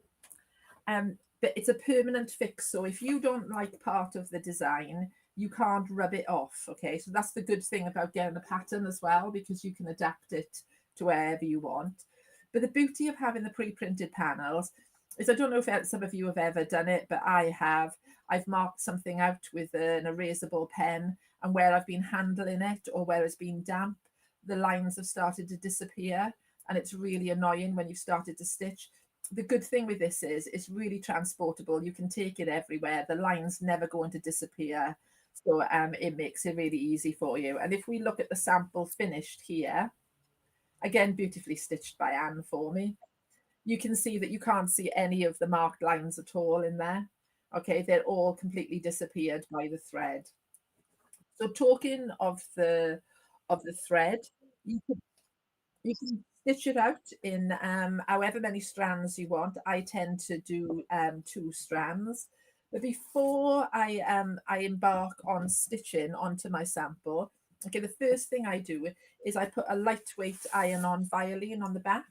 And what I'm going to do, I haven't put this in the kit, but anybody who orders a kit for the hedgehog, the sausage dog, or the camper van today, I'll put a piece of lightweight violin in with your pack for you, so you've got it.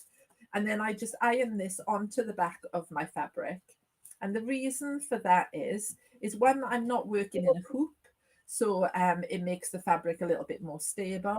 And 2, if I want to move, when I'm stitching the design, so if I want to go from this cross to this cross, I'm going to carry the thread along the back. Sometimes if you haven't got a violin on there, you'll see where the thread is carried. But with putting a little bit of violin on the back, it will hide the thread in the background. So that's the reasoning for that. So once I've ironed the violin onto the back, and I do use a steam iron, again, you haven't got to worry about this design disappearing by using a steam iron. I then like to take it to my, I've got an overlocker, but you could just have a normal sewing machine just with a zigzag. And then I like to zigzag or overlock all the way around the edge. so my piece is neat and I can carry it around. And if I'm going to be working on it for a few days or a few weeks or whatever, I'm not going to have any issues with it. So I wanted to quickly show you the camper van, because you can see the one that I'm working on now, I'm stitching in lots of different colours. So here's the one in red, and I'm stitching in multiple colours. And I just wanted to show you that if we look at the little flower here, so this is what's originally on the design. Well, because I'm stitching it out in colour now, I've decided to satin stitch in the centre, and I've decided to add some little seed stitches in and colour the flower in. So the good thing is you can just go with a traditional version, and with that it's just following all the outline. Or you can just start to get really creative and then fill in spaces. And then you can see I've added a few little bits and pieces like little veins into the petals. So it's your project. You can have as much fun as you want with it. And the beauty of red work is you don't have to be a genius at sewing. So I know we've already seen beautiful embroidery on the show today, and I'm no embroiderer. But do you know what? This is just following a straight line. So I've got 2 strands of thread in my needle. Okay, I'm using embroidery needles. The reason I'm using embroidery needles is because they've got a large eye, and I don't know about the rest of you, but I'm getting to an age where threading a needle is becoming a challenge. I used to think that people made a lot of fuss about threading needles, and now I've got to an age where I make a lot of fuss about threading a needle as well. So an embroidery needle gives you a lovely large eye, makes it easier to thread. And we're just going to do a back stitch. So you can see where I've come up here, and then I'm going to go back to my last stitch, and then I'm going to travel the same distance just beyond the stitch. Okay, and just pull the thread through. And that's all you're doing, is following the line. If you're unhappy with the line, you can just unpick it, just go back a stitch. If you're new to it, you might find that your stitches are a little bit uneven, but the more and more you stitch, the more even they'll become. And if we're looking at what I'm doing now, mine are uneven. I think all of us, we tend to agonize over our work when we first start to do it. And then by the time you've finished it, you forget if there's like a little mistake anywhere. The beauty is just to enjoy the process.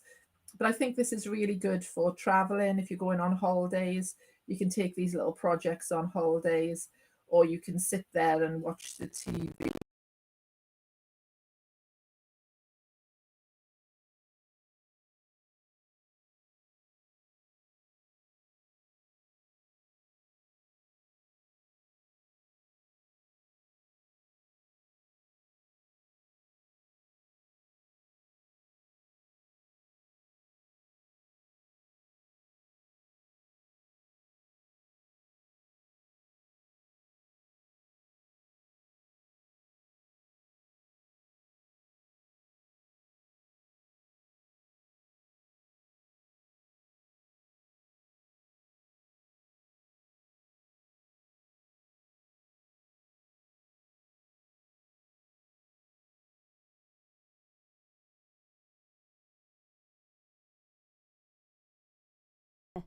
It's been a few weeks, so maybe we're just out of practice.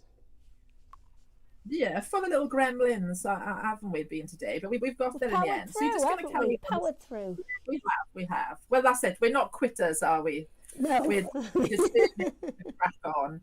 So a couple of other little things I wanted to share with you, just some finishing techniques. Like Hayley was saying, you could use a lovely little charm pack to go around the edge of your cushions and that. And the beauty is with the panels, you can cut them to whatever size you want. I can't resist a little bit of rickrack. So you can see here, I've just added a little bit of rickrack to finish the seam over. And also just a little tip, if you do put buttons on there, it's a really good way of hiding where the rickrack joins. So I can't remember which button it joins under, but I will always put my join underneath one of the buttons to hide it.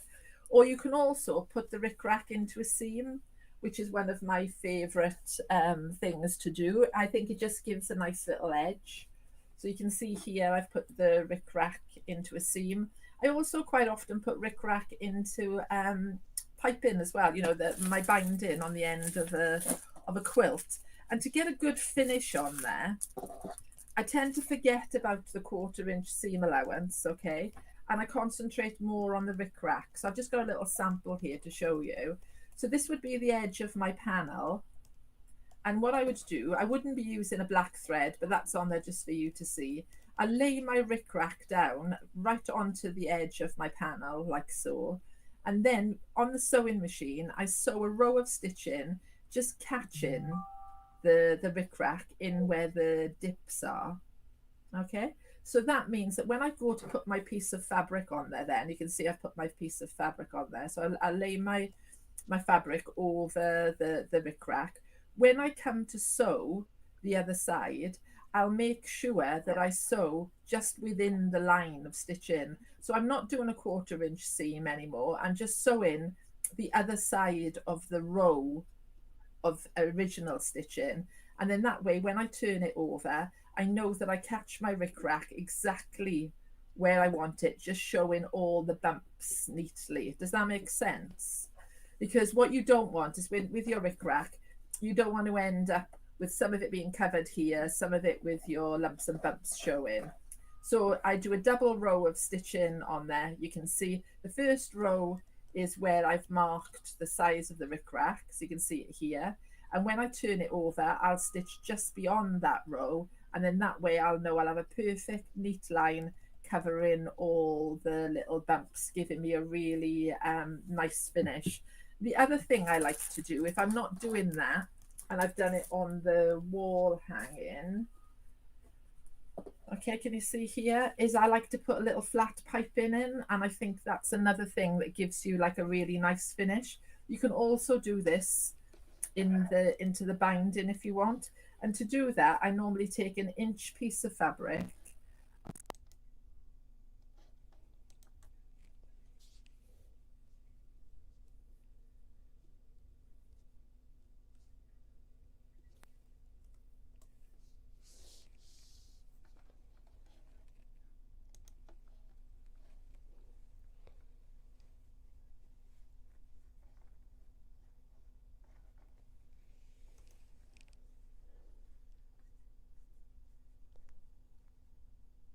nicely.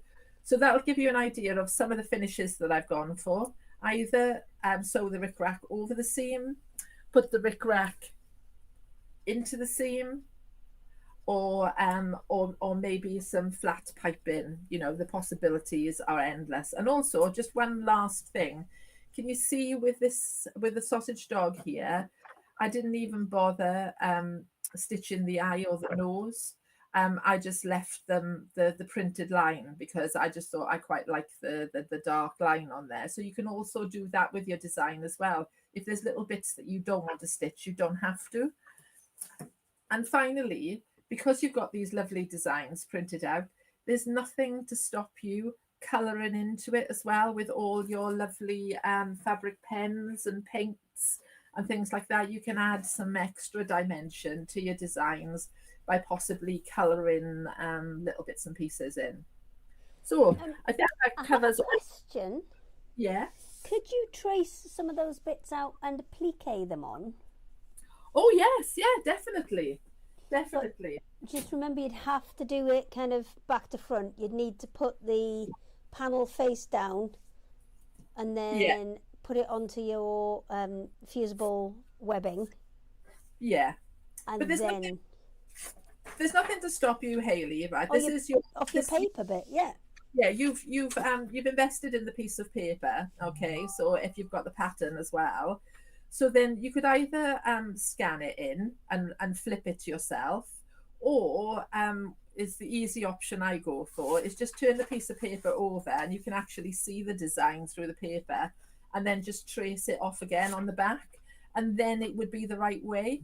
Or also, what I think as well is if you did trace it this way, okay, off the paper, it would just mean that if you applicate that hedgehog, you'd just be facing the other way. And I think that would be the nice thing about if you bought a pattern and a panel, you could make two hedgehogs and they could be facing one another instead of facing in the same direction. Are you with me? Yeah. So, yes. yeah, I think the possibilities are endless. And I always try to say to everybody, look at your design, okay, and work it out yourself. This is what I want to do with the sausage dog. I haven't done it yet, but I might do it. I might never get around to it, so I'll just share the idea with you. I want to do the sausage dog, but the little squares there, I want each of those to be a patchwork block, and so that could be like a little design that you could go forward if I never get round to it. If you did it as like folded flip and sew, like an FPP kind of thing, but you could do it on fabric, because obviously if it's very small pieces, it's a lot easier if you don't have to pick the paper out afterwards. Exactly. But I think it's got some mileage in it. So when you buy the pattern, just don't feel obliged to do what I did. I think the possibilities are endless. So you could, like you said, you could applique the dog. You could give it to the children or even adults. I don't know why we always say children when we talk about colouring in. But you could just colour the design in and just enjoy it, colouring it in. Yeah, and then there's the Derwent Inktense pencils are very, very good, because you can kind of put the colour where you want it quite accurately with the pencil, and then just use a kind of, not a lot of water on a brush, just a little bit of water on the brush, just to kind of tease it and spread it out a little bit, which means it doesn't run everywhere. Or obviously we've got coloricious paints as well. Exactly. They would work.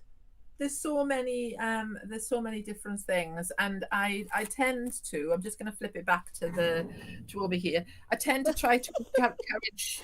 I love it when you just kind of wheel yourself gliding. I tell you what, it's the only time I ever do any gliding in my life.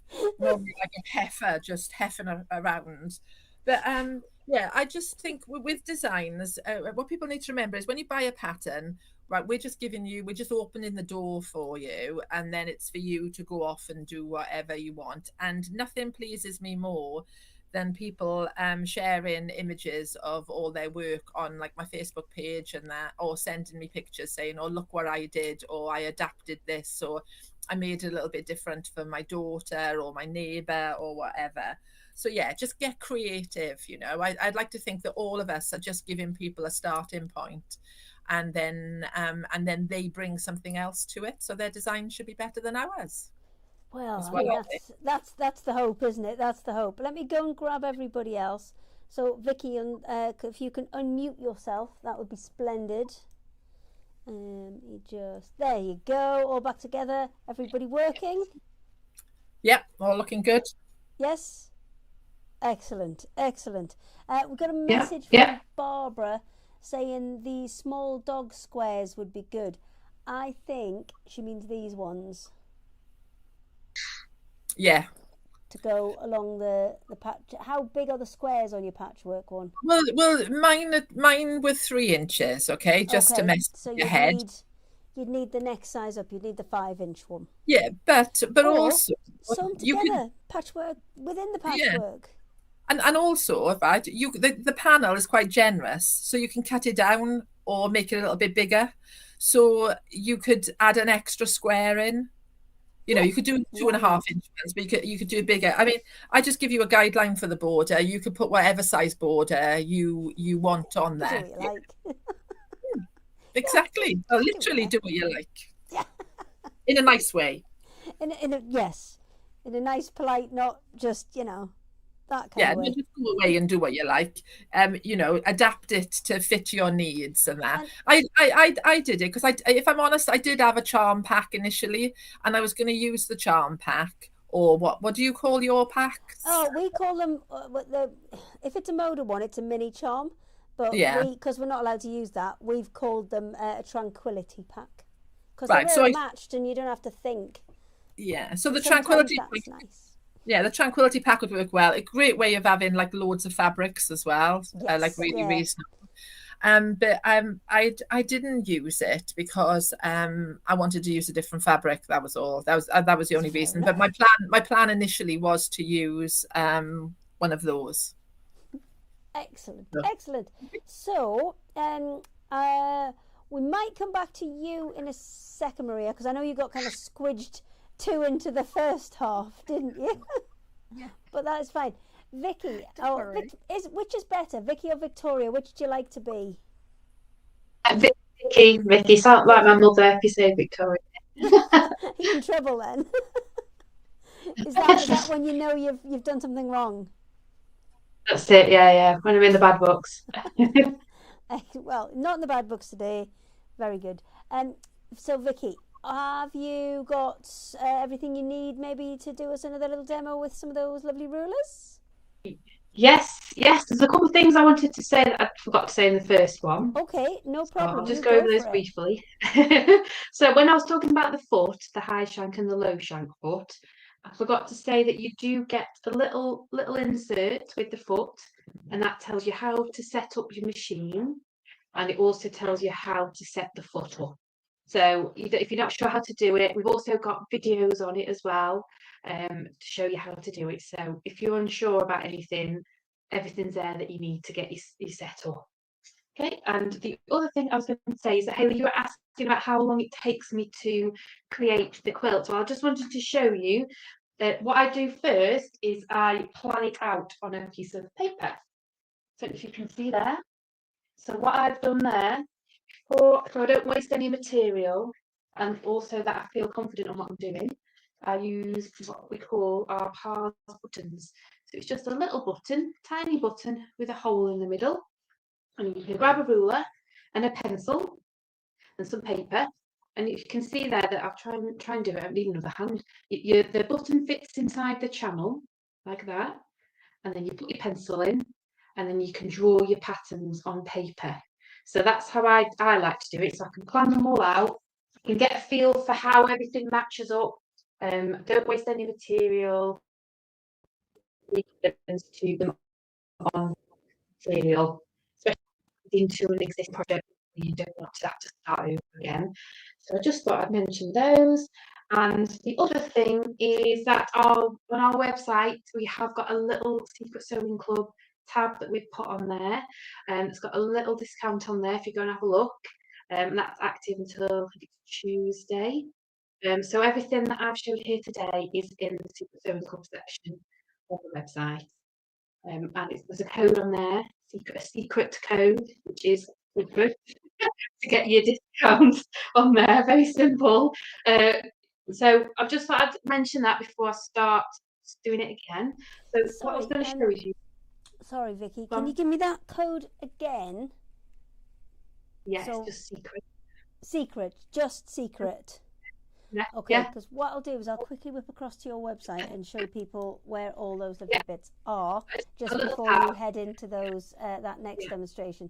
Let me just check I've pressed the right button to make sure it's there. There we go. So this is the PARS website. So if you have a look there, you'll be able to see there's loads of videos and things to give you really kind of good tips and tricks to get you started, and there's a lot of demos on all of the different rulers as well.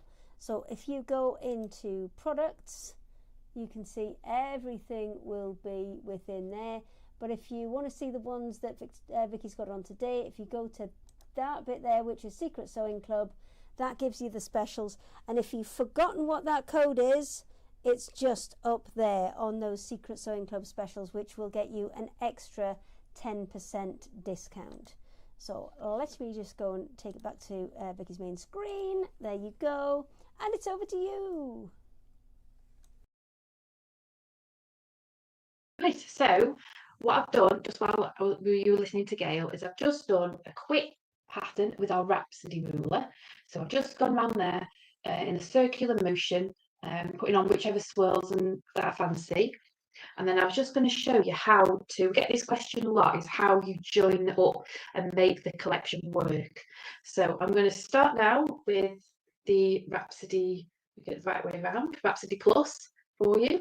And we're going to put that spiral. You could, again, well, there isn't a set rule. You can put it anywhere that you like. I'm going to put it here. So I'm just going to pick one of these spirals that we use off the Rhapsody ruler and start off with those. Just a minute. It's all the way around. Okay, so this is just filling the empty space within the circle bit of the Rhapsody ruler. So it's just as simple as that. Just gone all the way around, just once, all the way around once. A bit of thread off. And then that there, you can see how we're building that pattern up. Just fill that space in the centre with the Rhapsody Plus. So the original Rhapsody is around the edge, the Rhapsody Plus is in the middle. And then we get the third ruler, which is here, my Rhapsody Encore. And again, you can put it wherever you like. What I tend to do is I will then attach the Rhapsody Encore onto the Rhapsody Plus, which is the one we've just done, the large circle shape. Now you can use the whole section, you can use part of the section, and now I'm a bit short on space because I've only got quite a small bit of material, so I'm just going to use that 3/4 of it. I'm going to use the top swirl, and then all the way down into the S shape. And then I stop when my stitching reaches the stitching on the first one, and I can squeeze another little one on here. And you can just see how you can start building up pattern. So you can do it on the fly if you want to, and just build it up as you go along, or you can plan it out, whichever you feel more comfortable with. So I'll just stop. And then you can see how I am gradually building the pattern up. And you can keep doing that. So what I've done with this big one, I've done exactly as I've just done there. Show you this big one. Done exactly as I've done there, I've just carried the pattern on. Turn it this way round so you can see. So I've done some large circular ones with the Rhapsody, then I've done it in the side bit with the Rhapsody Plus, and I've done the wave ones with the waved ones with the Rhapsody Encore. So it's just showing how you can use the 3 rulers individually, or you can build them up nicely to make the pattern. So we have got the collection on the website with the secret code, so you can get all 3 of them together, or if you just want to buy them individually, you can do. And we've got, like I said before, we've got the mat on there, we've got the foot on there, and we've got our beautiful stars ruler that I did right at the beginning, that you can have a look at, and along with everything else that we've got. So that's the basic the way to do, like I said, all the rulers. You just, you've got to practice having your light hands on the ruler, on the material, and then you need your sew slip mat. So the sew slip mat is brilliant for free motion ruling, but it's also brilliant for any other type of sewing where you need to be able to glide your round. So that's it. That's the basics of it. It's really it looks like it's a complicated, difficult pattern to do, but you just build it up step by step.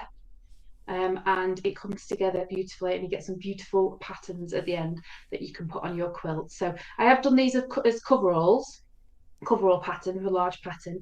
You could use the individual ones for borders, so you could go around the edge if you've got some kind of centerpiece in the middle that you've already got. You can do lots of different things with all the different rulers, and it's just whatever your imagination, let it flow free, practice with it, and just have fun, and you can come up with some brilliant patterns. So yeah, I think that's everything that I've got. Can I just I've got a couple of questions for you. So Yeah. one, is there any type of thread that you would recommend? Again, it's whatever you want to use. You haven't got the thread that I've got, and I'll show you which one I've got. I'm not really real sewing. I've just got a basic thread. I've just got the Gutterman thread in here. It is quilting thread, not hand quilting. It's for sewing machine quilting thread. But you can use slightly thicker ones if you want to, or thinner ones. Again, it's anything really. There isn't a specific one that won't work. It's whatever you want to use, and will work with you. As long as it works with the machine and it goes through okay, then that's it. They all some work machines fine. are funny, and some, I think it depends on personal preference, but it also depends on the machine, because I've had some machines which will quite happily work with cheap and nasty thread, and then you put the nice stuff in and it doesn't like it, or vice versa. I think it does depend on personal preference and whatever the machine is. happy So with there's no, as again, whatever well. works with your machine, and because we've got the hopping foot as well, that takes all different types of threads, and the And materials. It can do thicker material because it's got the hopping foot as well if you're doing a thicker project. So it's all set up for all different scenarios. if you already have a free motion fit foot, will Yeah. that fit your rulers, or do you need your specific foot to go with the So rulers? obviously we would recommend having ours because our Pars foot is designed for the Pars rulers. But saying that, the Pars, it is a universal standard size. So it's a half an inch channel and it's a half an inch foot, but you would need some depth to it because it is hopping. So you do need that bit of depth. So some of the you won't need the open toe foots. You will need this foot that's closed and it's got some depth to it. So there are some other foots that will work. Again, if you're not sure, just get in touch and we can let you know. Perfect. Um, okay, I'm just checking it because I think there might be another one. Just bear with me. I've got to hop between the two and see if I can find it. Ooh. Oh, I don't know if I can find the other one. No, I can't find the other one. I'm not going to kind of leave you hanging on while I go delving and looking for it. So what ruler would you recommend people starting out with the straight ruler that you showed, or are there some that are Yeah, easier I was. than others? If you've never ever done free motion quilting before, ever, especially with rulers, that's the easiest one to practice on. But you can very quickly step up to any of them, really. It's a very easy process to learn because, like I said, the channel guides you, so you don't need to, do that yourself. It will guide you along. All the scroll lines are there to match your patterns up.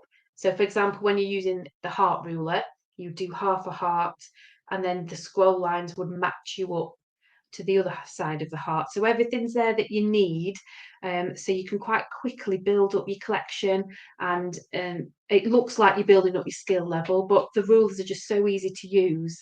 That they just look like you do really complicated patterns really quickly. So yeah, that's the one we would start with if you've never done it before. But like I said, it doesn't take long before you can just take your pick of any of them, really. So once you've mastered the basics, are they all about the same level, or are there some that are slightly more challenging than others? I would say they're most, again, because you can do multiple things with each ruler would have a simple pattern that you could do. And then a lot of the rulers have multiple patterns, so you could then escalate that up to a slightly difficult quilt. So they do lots of different patterns with different rulers. So you could get a simple ruler, learn the basics, and then you could go off and do some really complicated pattern with that same ruler. So we do have each of the rulers does have its own YouTube video. If you go on the website, look at the ruler that you're interested in. At the bottom, it's got a video. So each one's got a video, and it'll show you the basic pattern, and then it'll show you an advanced pattern if you want to do it. So you can just keep going with them, do all sorts of different things. Okay, let me. Oh no, I can see Gail. She's just poking around the corner. I can see you. I haven't turned my own camera on. Bear with, callers. Bear with. Oh no, that's not the right thing. Oh, give over. There we go. Hang on, it wants Face ID. There, we're back. We're back in the room. It's hard work, this, because again, as we discussed earlier, I'm using my phone as one of the cameras, just because they seem to just give much better colour, much better light than anything else that we've had a look at. Let me just unmute the other girls. We have got about 45 minutes, so if anybody's got another demo they want to do, they are welcome to it. Any offers, ladies? Okay. I don't mind. What's everybody been up to? Because I know we have had a big break, and we've had Malvern. So did any? I know you went, Gail. Did you guys go? No? No, I haven't been, but No. I'm going to go to Spalding next week. So Oh, I think it goes on to Spalding from Melbourne. So I know just it travels around. Yeah. so what So what I'm was going back. what was their Gail then? Why was it such a good one?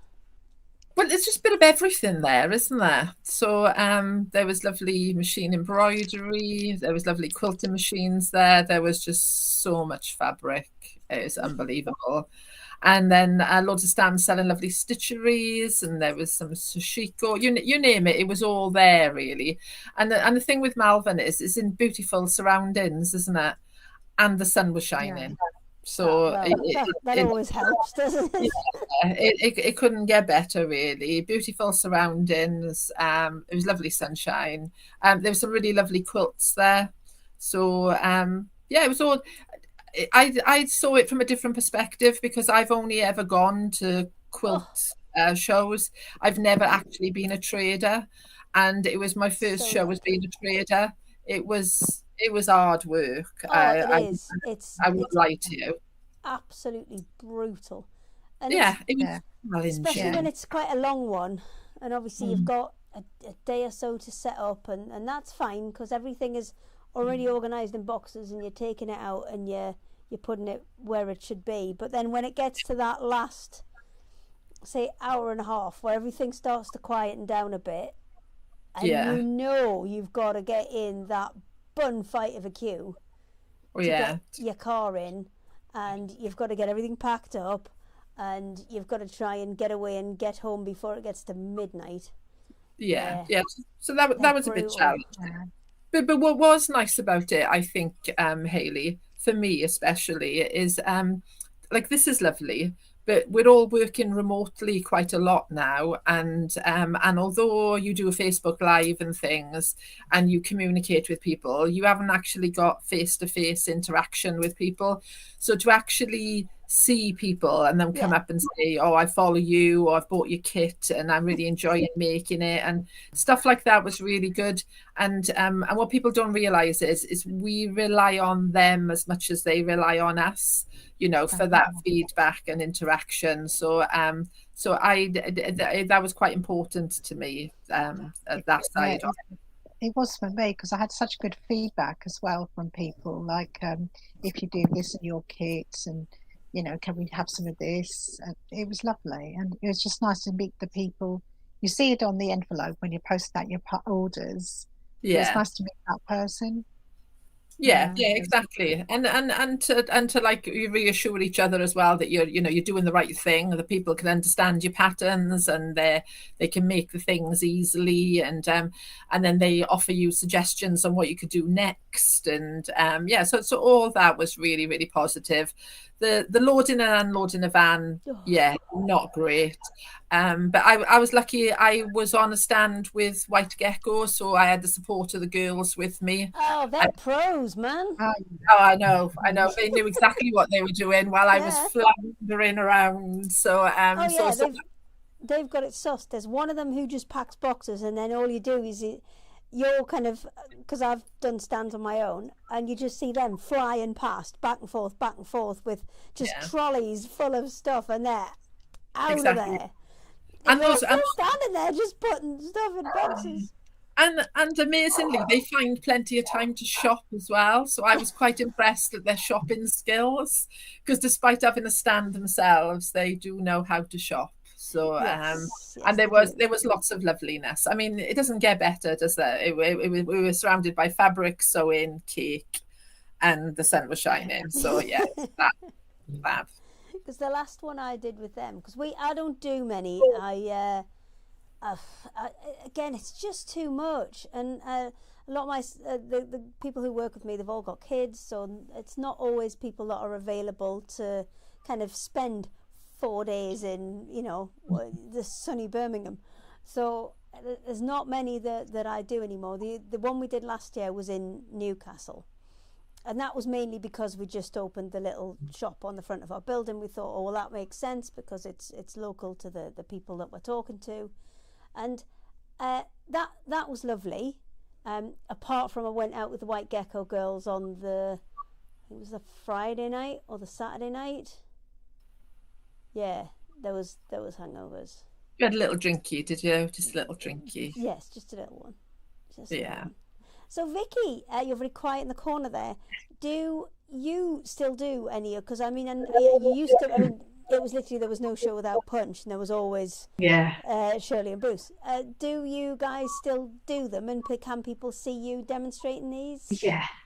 Yeah, so we're a bit like what you just said. We don't do as many because I've got two kids, so it's tough trying to fit them all in. But we are doing the Festival of Quilts this year. Yes. So that's going to be our next big one. So last year was our first time doing it, and that was, well, baptist of fire, I guess you could call it. Never done it before. So hopefully this year we'll be a bit more knowledgeable, a bit more aware of the setup and everything. So yeah, so we are doing that one.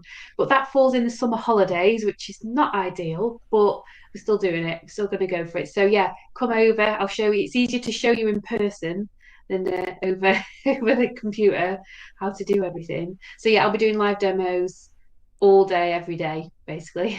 Yeah, I mean, I had a stand next to Shirley at one of them, and that's all she did. Yeah. All day, Yeah. and she had a little kind of swarming little queue of people waiting to go, and then she could just start all over again. Yeah, so, so that'll be me this time. Which, I mean, I would say for people, if they are new to sewing and you're only going to do one show, which one would you say to do? If you're new I as a would visitor, say, which yeah. one would you say go? Well, to? I would have I to just go like, for what I just said. Yeah. Which one? I also Craft for Crafters it's really good show. We had treble the amount of footfall this year, and it's growing. You've got Which one's paper that one, crafting, sorry? you've got sewing. Craft for Crafters. Oh, Where's that one? Stitching for All. It's all together. Oh, is it the one at Well, I did the NEC? Exeter. No, they do an NEC one, but also I did Exeter, and that Okay. was a really good one. It was my best one so far. Yeah, but again, I didn't get off the stand. It was queues of people to see me, which was lovely. Yeah, But that's it the other was problem. heaving right till 5 o'clock. And do you all find that the week after you come away with some kind of cold? Yes. Because there's been that many people coming up and saying, "Oh, hi, how are you doing?" and wanting to shake your hand or wanting to give you a cuddle, and then you end up with a cold the next week. I body Definitely. swerved it A this sore time. throat. Did you? But I normally do. I normally catch something. So, but I think it's because the weather was so nice. I think people were cold free. Excellent. So, because it was Good. just summer one. I like. I think if I my favourite shows, I'd have to say Malvern now because it's close to where I live. But and did I you like. get to go home and sleep in your own bed? No, not that close, Oh. but close-ish. So I mean, that's the dream, isn't it, for a show? Is to get to go home and sleep in your own bed. I like the NEC because I think you got some foreign exhibitors, so I think you see like a more diverse range of quilts and things in the NEC. So I quite like the NEC, and you've got everything there, haven't you?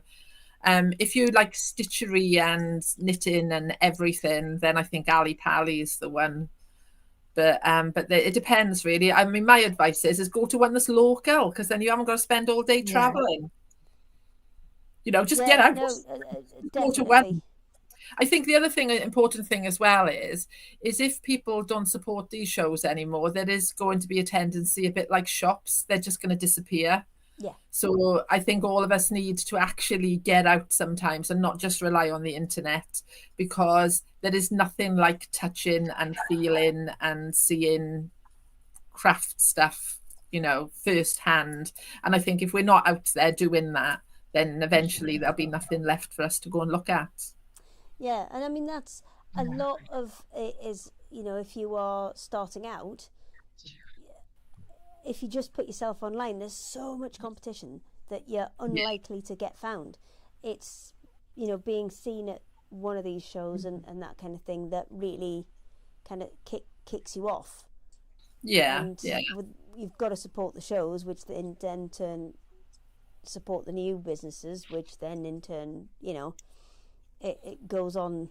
It goes on from there. yeah, yeah. So And also buying the products. If you're buying a product, you want to see it being demonstrated, and you're making sure you're buying the right thing, because we're all kind of experts and we kind of sort of can advise people. You know, if you're Yeah, but starting none of out, us started out as experts. None of us were just born an expert. So this is all stuff that we've had to learn, and it's places like that we've, you know, picked some of it up. yeah.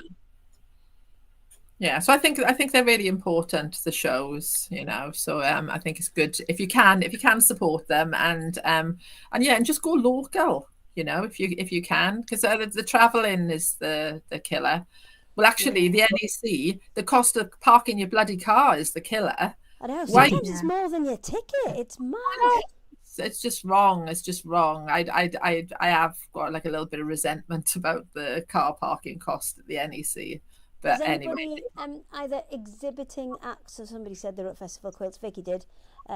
Is Yeah. are you guys going to go down and have a little mooch, have a little wander? excuse me, only if I'm doing sewing streets, Oh, because I can tie it in. Kind of Redditch way, Yeah. isn't it? Yeah, well, Sarah's offered me some space on her stand, so I'm sitting on the fence at the moment. I don't know whether my body can take it. So, oh, it's an amazing show, Gail. Absolutely do it. So, I just need it. I've been offered a stand, but I'm doing the Creative Craft Show at Exeter, and then I'll probably do November. I don't know. Yeah. See, I love it, but I know this year there's no way I can do it because it finishes on the Sunday, and Sunday at about 7 o'clock I'm supposed to be on an aeroplane, so I think I'm possibly cutting that one a little bit tight this time. Yeah, just a little bit. Yeah, but it is an amazing. I think might go down and walk it, but I don't think I am going to exhibit it this year. Next time, maybe. Next time. Yeah, you need somebody to do it for you on Sunday, Hayley. You need to delegate. No. You need to delegate. Just firm no. Yeah. I had a long think about that then, didn't I? Yes, you did. No, it is an amazing show. It's hard work. Yeah. It is all very much hard work.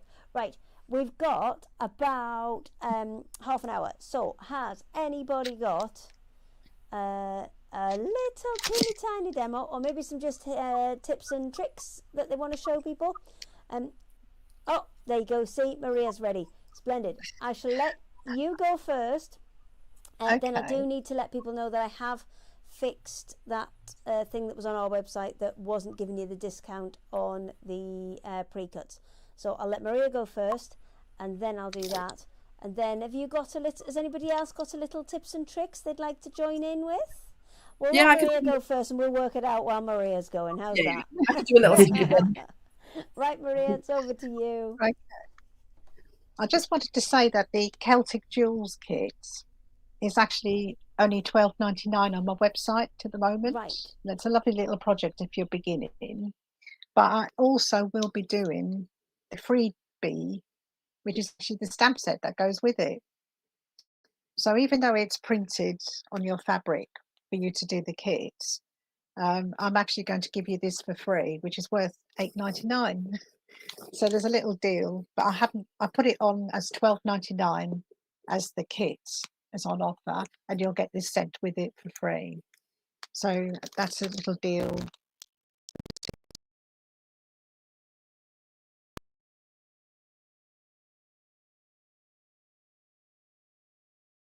I haven't shown you yet. So if I just share my camera again. While you're sharing your camera there, I'll quickly show them that kit that you've just flashed up on the web. So bear with me. Boop, there we go. So while you're swapping your cameras, I'll quickly show that. So if you go to oldmaidnew.co.uk, and we have fixed that website on the graphics now. It's this one's here, and then we'll click on that. It's the Celtic Jewels one, and then you'll be able to see some really nice close-up pictures of the projects that are on there. Now I can see that Maria has switched her camera, so I shall pop it back over to her. Right, so the Celtic Jewel, one of the parts of the stamp, which is the small stamp, which is actually this one, I've actually stamped it into a wheel. So it's a nice thing about stamps is that you can actually do your own layouts, and then you can stitch into them. So you could actually put them into borders, you know, you can just do some free motion stitching into them as well. There's loads of things. It's very versatile, and you can print on practically anything as well. So you can also use it for paper crafting as well. So I'm going to actually show you how to use parsing thread. Parsing thread's much finer. It's more like a cotton, but it's actually got a gold foil twist around some synthetic cord that's in the middle. So what we're going to do is I'm going to show you how to cut it to size. So I'm going to do this little area just here. So I only need a small amount, and I've cut it with my metal scissors because there is metal in the foil, so you're going to cut that. So you need a little bit. And with the how you get to start stitching with passing thread is actually you have to put it onto a tapestry needle first, just so then you can it's called plunging into the fabric. You just don't want to have the end there. So I'm just going to get the tapestry needle. I've just put that little end on there, and I'm just going to bring that through the fabric. So that's now ready to start couching. And then we go back to our normal. So we only go back to our normal needle and cotton. So we come up into the same place with your needle and thread, and then you just literally skewer that end. And when you finish, I'll show you how to finish off at the end as well. So that is now stitched into place. And you're literally going to follow the line every about 2 millimeters along. And it's called laying the passing thread and couch over. So you're catching that back into place. And just kind of go it again. Just keep on really giving it a little tiny sort of tug as you go sometimes, because you don't want it sort of looping as you go. But I'm holding this in place, and that's going like that.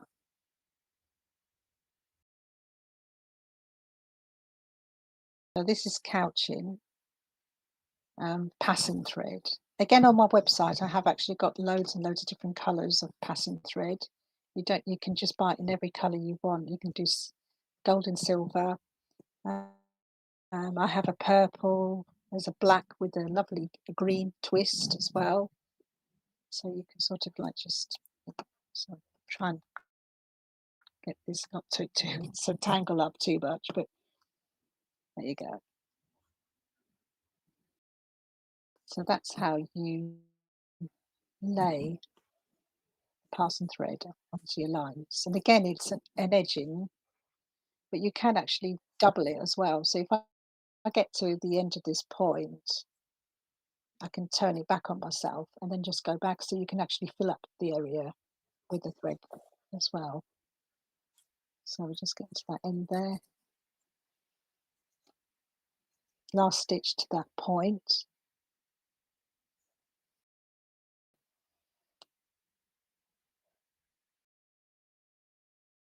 So you've done purl stitch today, and we've done the wires, and then we're now doing the passing threads. So in the kit, sometimes you get all three in the kit because it depends on the project you're doing, and other times you will actually probably just have like just the wire and the purl.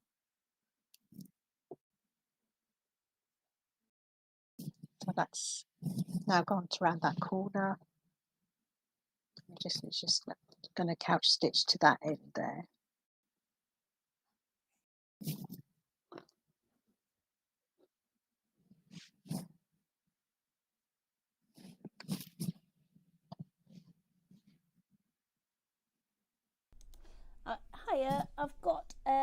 lot of people putting comments up from when we were talking lovely. about going to the different shows.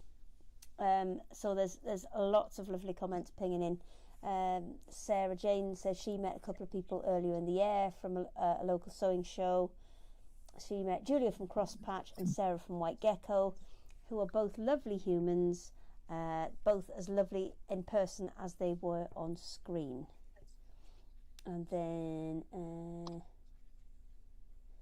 and also Barbara says it's nice to hear that obviously we all talk to each other and buy each other products to support each other. And Sarah says, this is Sarah from White Gecko, she says she would go, if she only could go to one quilt show, she would do Malvern Festival. So there you go. Sarah Jane also went to Exeter this year, which is where you were, I believe. Yeah, that's Yes, right. Yeah, she that went was to really a good Exeter. show, that. She's great for soft crafts, and she went even though she does more paper crafts. So, yeah, sounds like a good Yeah, one. it's brilliant. It's a brilliant show. Yeah, Rosemary helped at that's the great. Exeter one and will be at Bath and West one.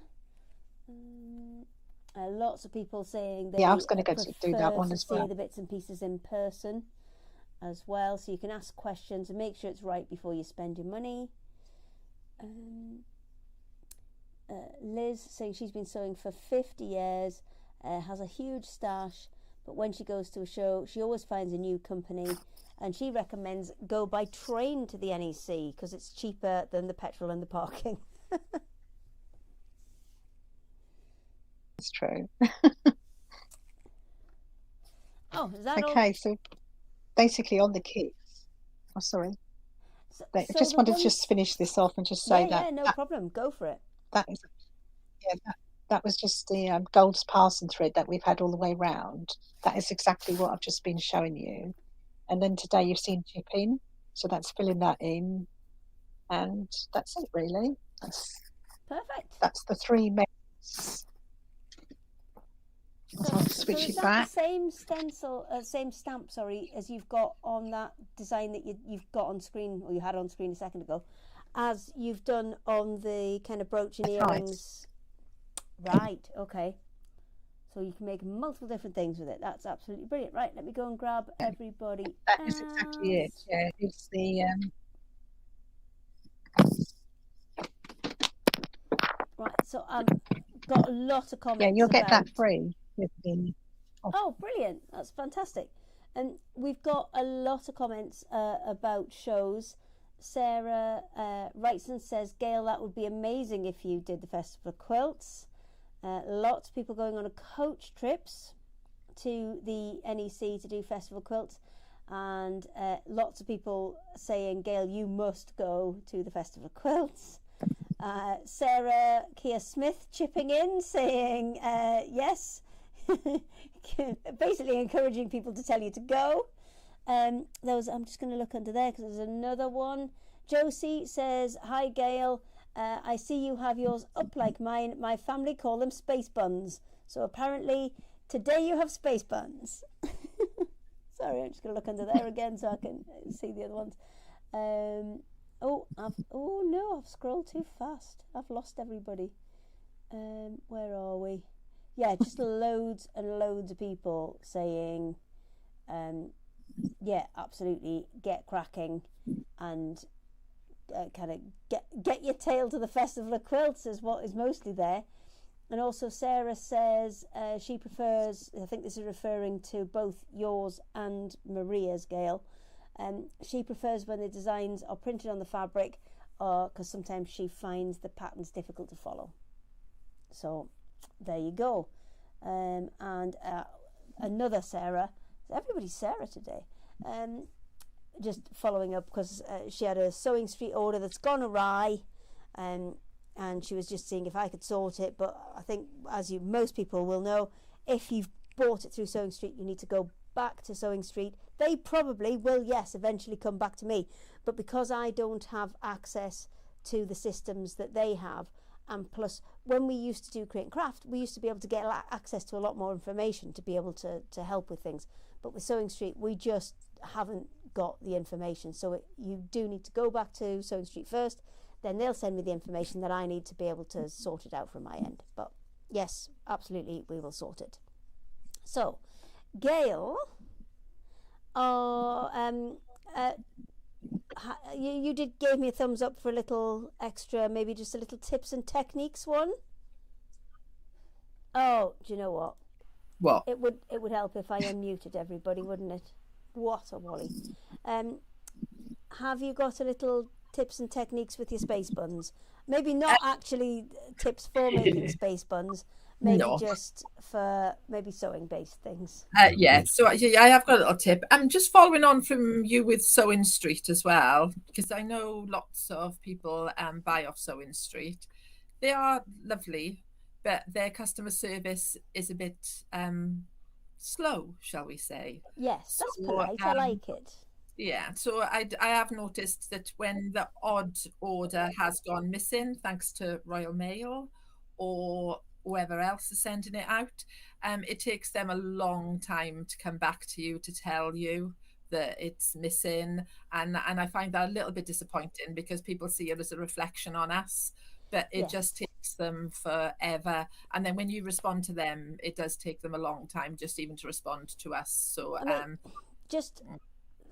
unfortunately, if you have bought something from Sewing Street and it has gone awry, you do need to get back in touch with them first, because as I just said, we just haven't got access to the information that we need to be able to do anything with it. It's got to go to them first, and then they'll pass it on for us. Yes, as Gail said, it is unfortunate that sometimes takes a little bit of time, but yeah, well, I mean, as soon as we get it, if we've got any people with problems, we try and turn it around as quickly as we can. But I'm on it straight away as soon as they tell me. What, but like a car bonnet?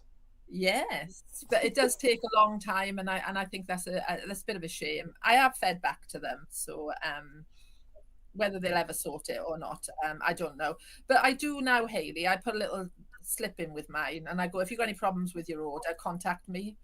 And then, I mean, most people, if there is an issue, they will come to me first.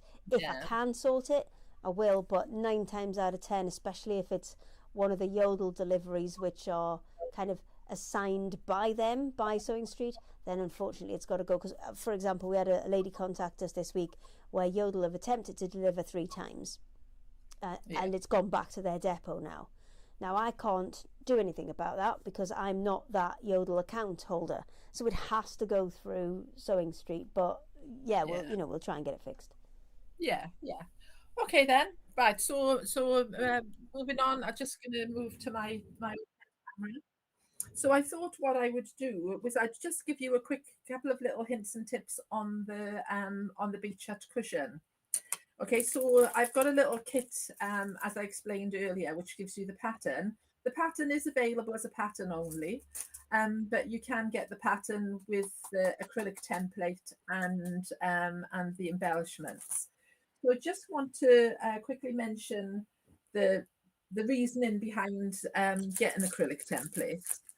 So first of all, in your pattern, you will get a cardboard template that I've put somewhere, and now I don't know where I've put it, but here it is. So you'll get a paper template that I tell you to glue onto card. So glue the whole template onto card first and then trim it back, because that will give you an accurate shape. So the only issue with a card or a paper template is please don't use a rotary cutter next to a cardboard template, because you're liable to shave little bits of it off, and then it'll end up smaller and smaller, and then you'll end up with, you won't get a nice round Dresden effect. So if you're going to use a card template, my advice is to draw around it with a pencil and then cut it out with a pair of scissors or a rotary cutter after. Also, the other issue is because it's card and that you can't see through it, so it's just a little bit more challenging if you want to fussy cut your fabric. So the beauty of an acrylic template, once you've peeled the layer of paper off to keep it nice, is you can actually see through your fabric. So you can decide whether your fabric's going to have the stripe going that way or the stripe going this way. and exactly where you want the stripe to be. So if you want the line to go right the way across there, you can move the template up and down. So it's quite nice having an acrylic template. Now I know Hayley sells like little rubbery things to go on the back of templates to make them, stop them from sliding around. Would you like me to send you some? Oh yes, that would be very nice. Right, then I will. But you can, you can put like sticky dots or what Hayley sells on there. A couple of things with templates. Normally, if you use a ruler and a rotary cutter, okay, your ruler generally tends to be off the fabric before and after. So when you rotary cut, you generally start off the fabric and then you go on to the fabric. The thing with templates are, okay, because they're the exact size, the risk is with your rotary cutter, you can get like a right wobble on. So my advice is when you're cutting with templates, if you've got one of those rotating mats, then it's all the better. But it's the only time I advise you do this. Get your rotary cutter, okay, get it into the template, press down and then roll back only a little bit and then go forward. And then the same when you come across here, okay, you're going to put it onto the fabric and then roll back and go forward. And then what you'll end up with is you'll end up with much more accurate lines, okay? And you can work your way around. So I wouldn't normally advise with rotary cutting, you should always be going forward, but I'm only talking about going back a little way. But rather than start over here and try to work out where you're going, you get a much more accurate line if you just cozy your rotary cutter in and then just roll back slightly and then go forward. So that's the first thing. Now this is a slightly different technique to normal. So what I did with my beach huts is I cut half of the beach huts with the stripe going this way, and then I cut half of the beach huts with the stripe going the other way. And then I thought they looked better when they were next to one another, because if the stripes were going the same way, it starts to get a little bit confusing on the eye, but it sort of breaks it up nicely. And I did mine in 3 different colours, and then I alternated them as I went along. It's entirely up to you. But before I actually put the little beach huts together, I then with the pattern, I give you like the little shapes to trace off. So we've got the little roof and the door. I trace these off onto heat and bond or bond a web, whichever. I then iron them onto my fabric, okay, like so, and I then cut them out. And then what I did with each little house is I actually ironed the little roofs on and the little doors on before I pieced the pieces together. Okay, so I ironed all those on first, and then I pieced the little houses together. So you can see here, I pieced them into pairs. And then once I've got them into pairs, I join the pairs together. And then eventually I end up with a half. Okay, so I've got my half, and then I put the 2 halves together. Now, my reasoning behind this, if I bring the sample in, okay, so you can see it's like a half here, okay. My reasoning behind that was to stick all these on first, is when I actually attached it to my background and I went to sew, I could just sew in a continual line all the way around and uninterrupted. If I'd put the background on first and then put all the roofs on, I'd have to stitch around each roof, and then I would have to have finished the threads off. So that just made it super easy. And the same with the doors. So to cheat it, all the doors were already stuck on. Okay, so you imagine like this. And then what I did is I stitched around the door. You can see here. And then I just moved along with my thread, and then I stitched around that door, and then I moved along with the thread and then stitched around that door. And then I put a piece of rickrack on to hide all the loose ends. And so what I'm doing when I'm sewing is I'm constantly thinking about how much effort is involved in the sewing after. And if I can find a quick way around doing it, then I will.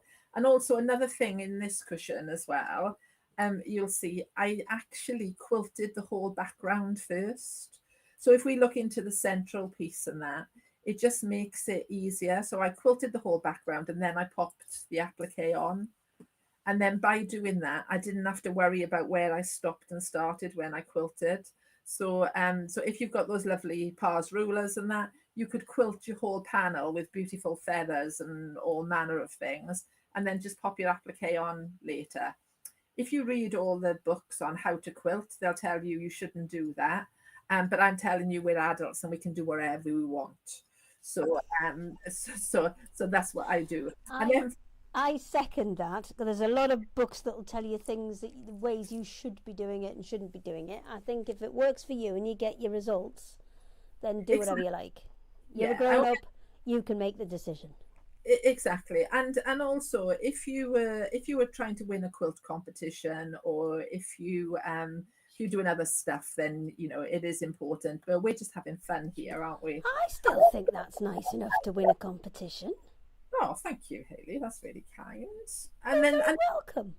And then finally, you've got your little bag of embellishments, and they're all in there for you to just pop onto your little beach hut. So I think that finishes it off. And I've just used a bit of thread in them.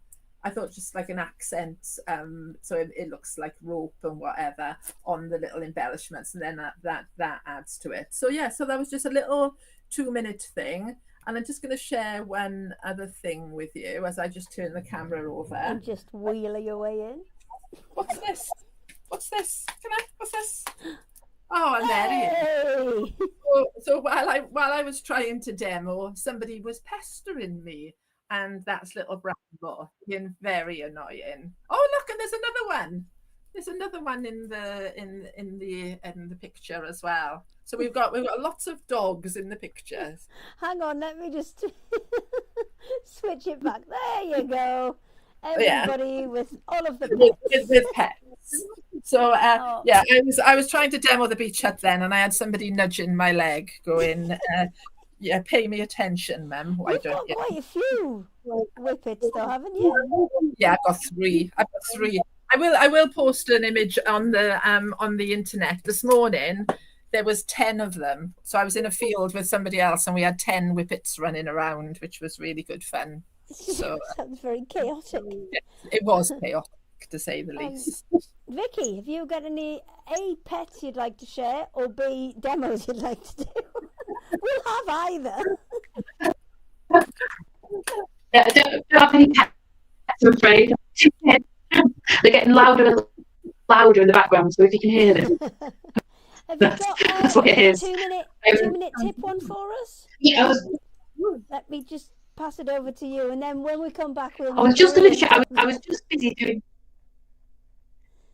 Okay. Oh. I'm sorry, I've not got a dog to show you. That's much you there, but I was just going to show you. I've just been busy having a quick sew while Gail was talking beautifully there at me.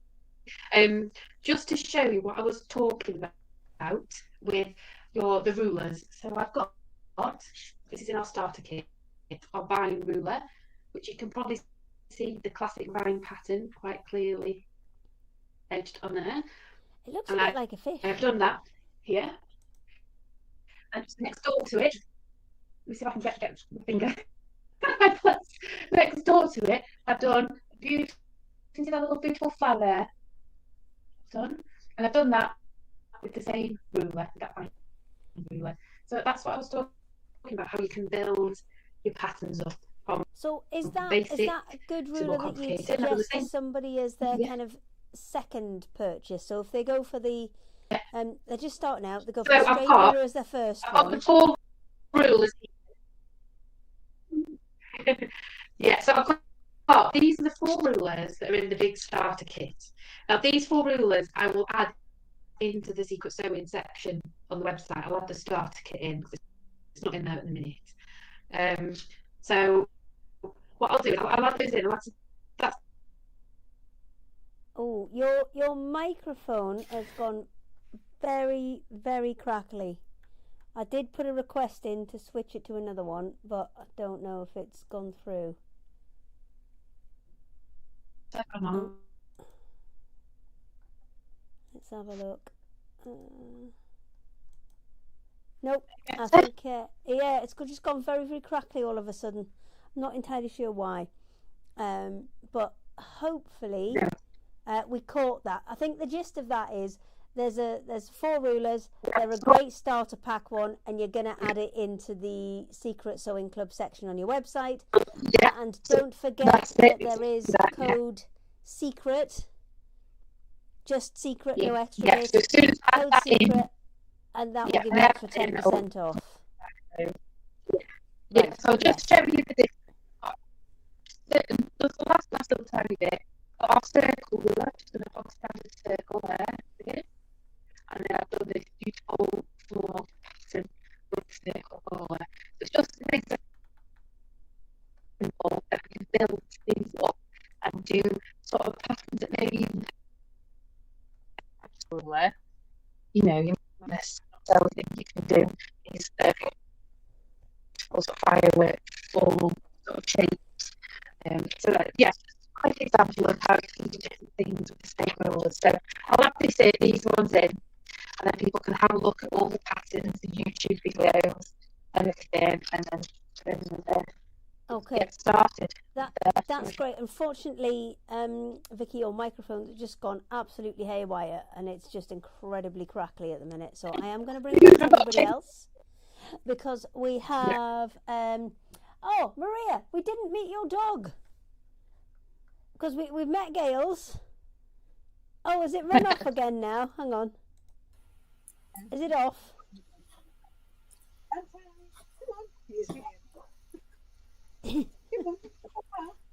Hello. I'll have to go and get him and bring him out. Oh, he's had enough now. Fair enough. Oh, if you've got another one, everybody's got loads of pets. What's it? He's barking at me because he wants something. Because he thinks I'm calling him to go for a walk. Oh, you see, now you've taken your headphones off, and I can't hear you either. Oh, I'll put my headphones on. Yeah, I think your microphone is on your headphones, but that's okay. Yeah, there's a few people saying they can't hear. Gail, we had a lovely comment saying that your Dresden beach huts would be a lovely scrap buster.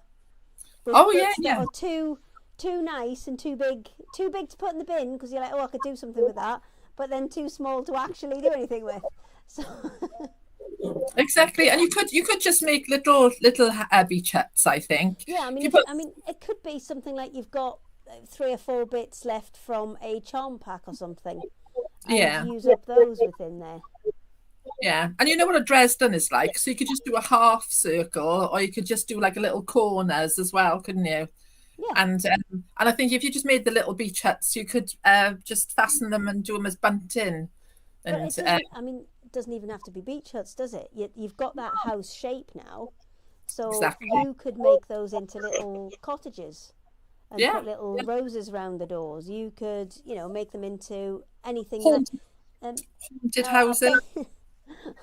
It's all Sarah's today on here on the comments. And Sarah says, "Bring a duck next time, Hayley." Well, I mean, I think Frank would do it. I don't know if any others would, but I would have to be down south for that. But next time I'm down south, I will absolutely go and get a duck.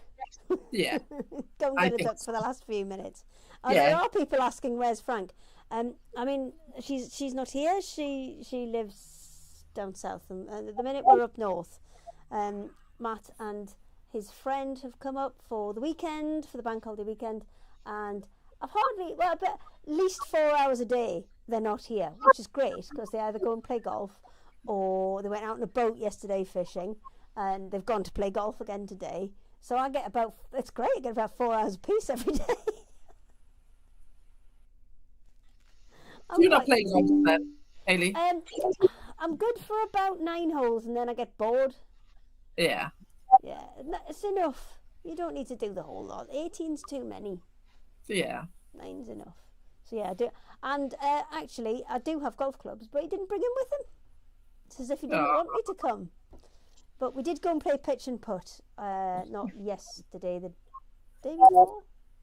Yeah, day before yesterday, we went to play pitch and putt. I lost dramatically.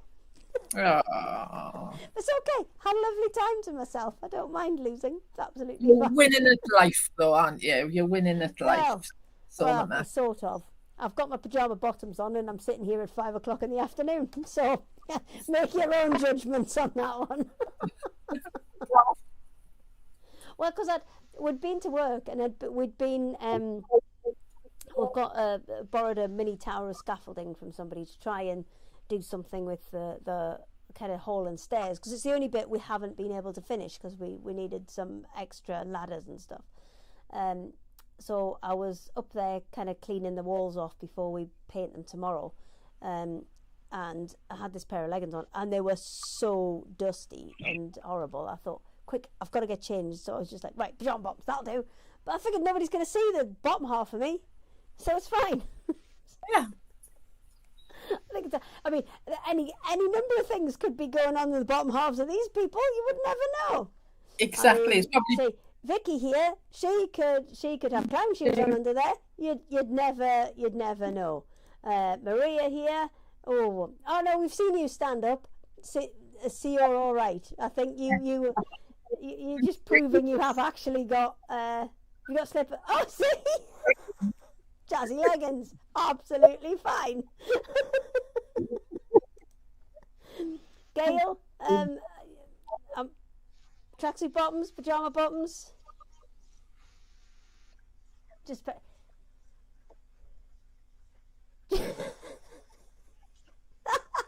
but then you did it anyway.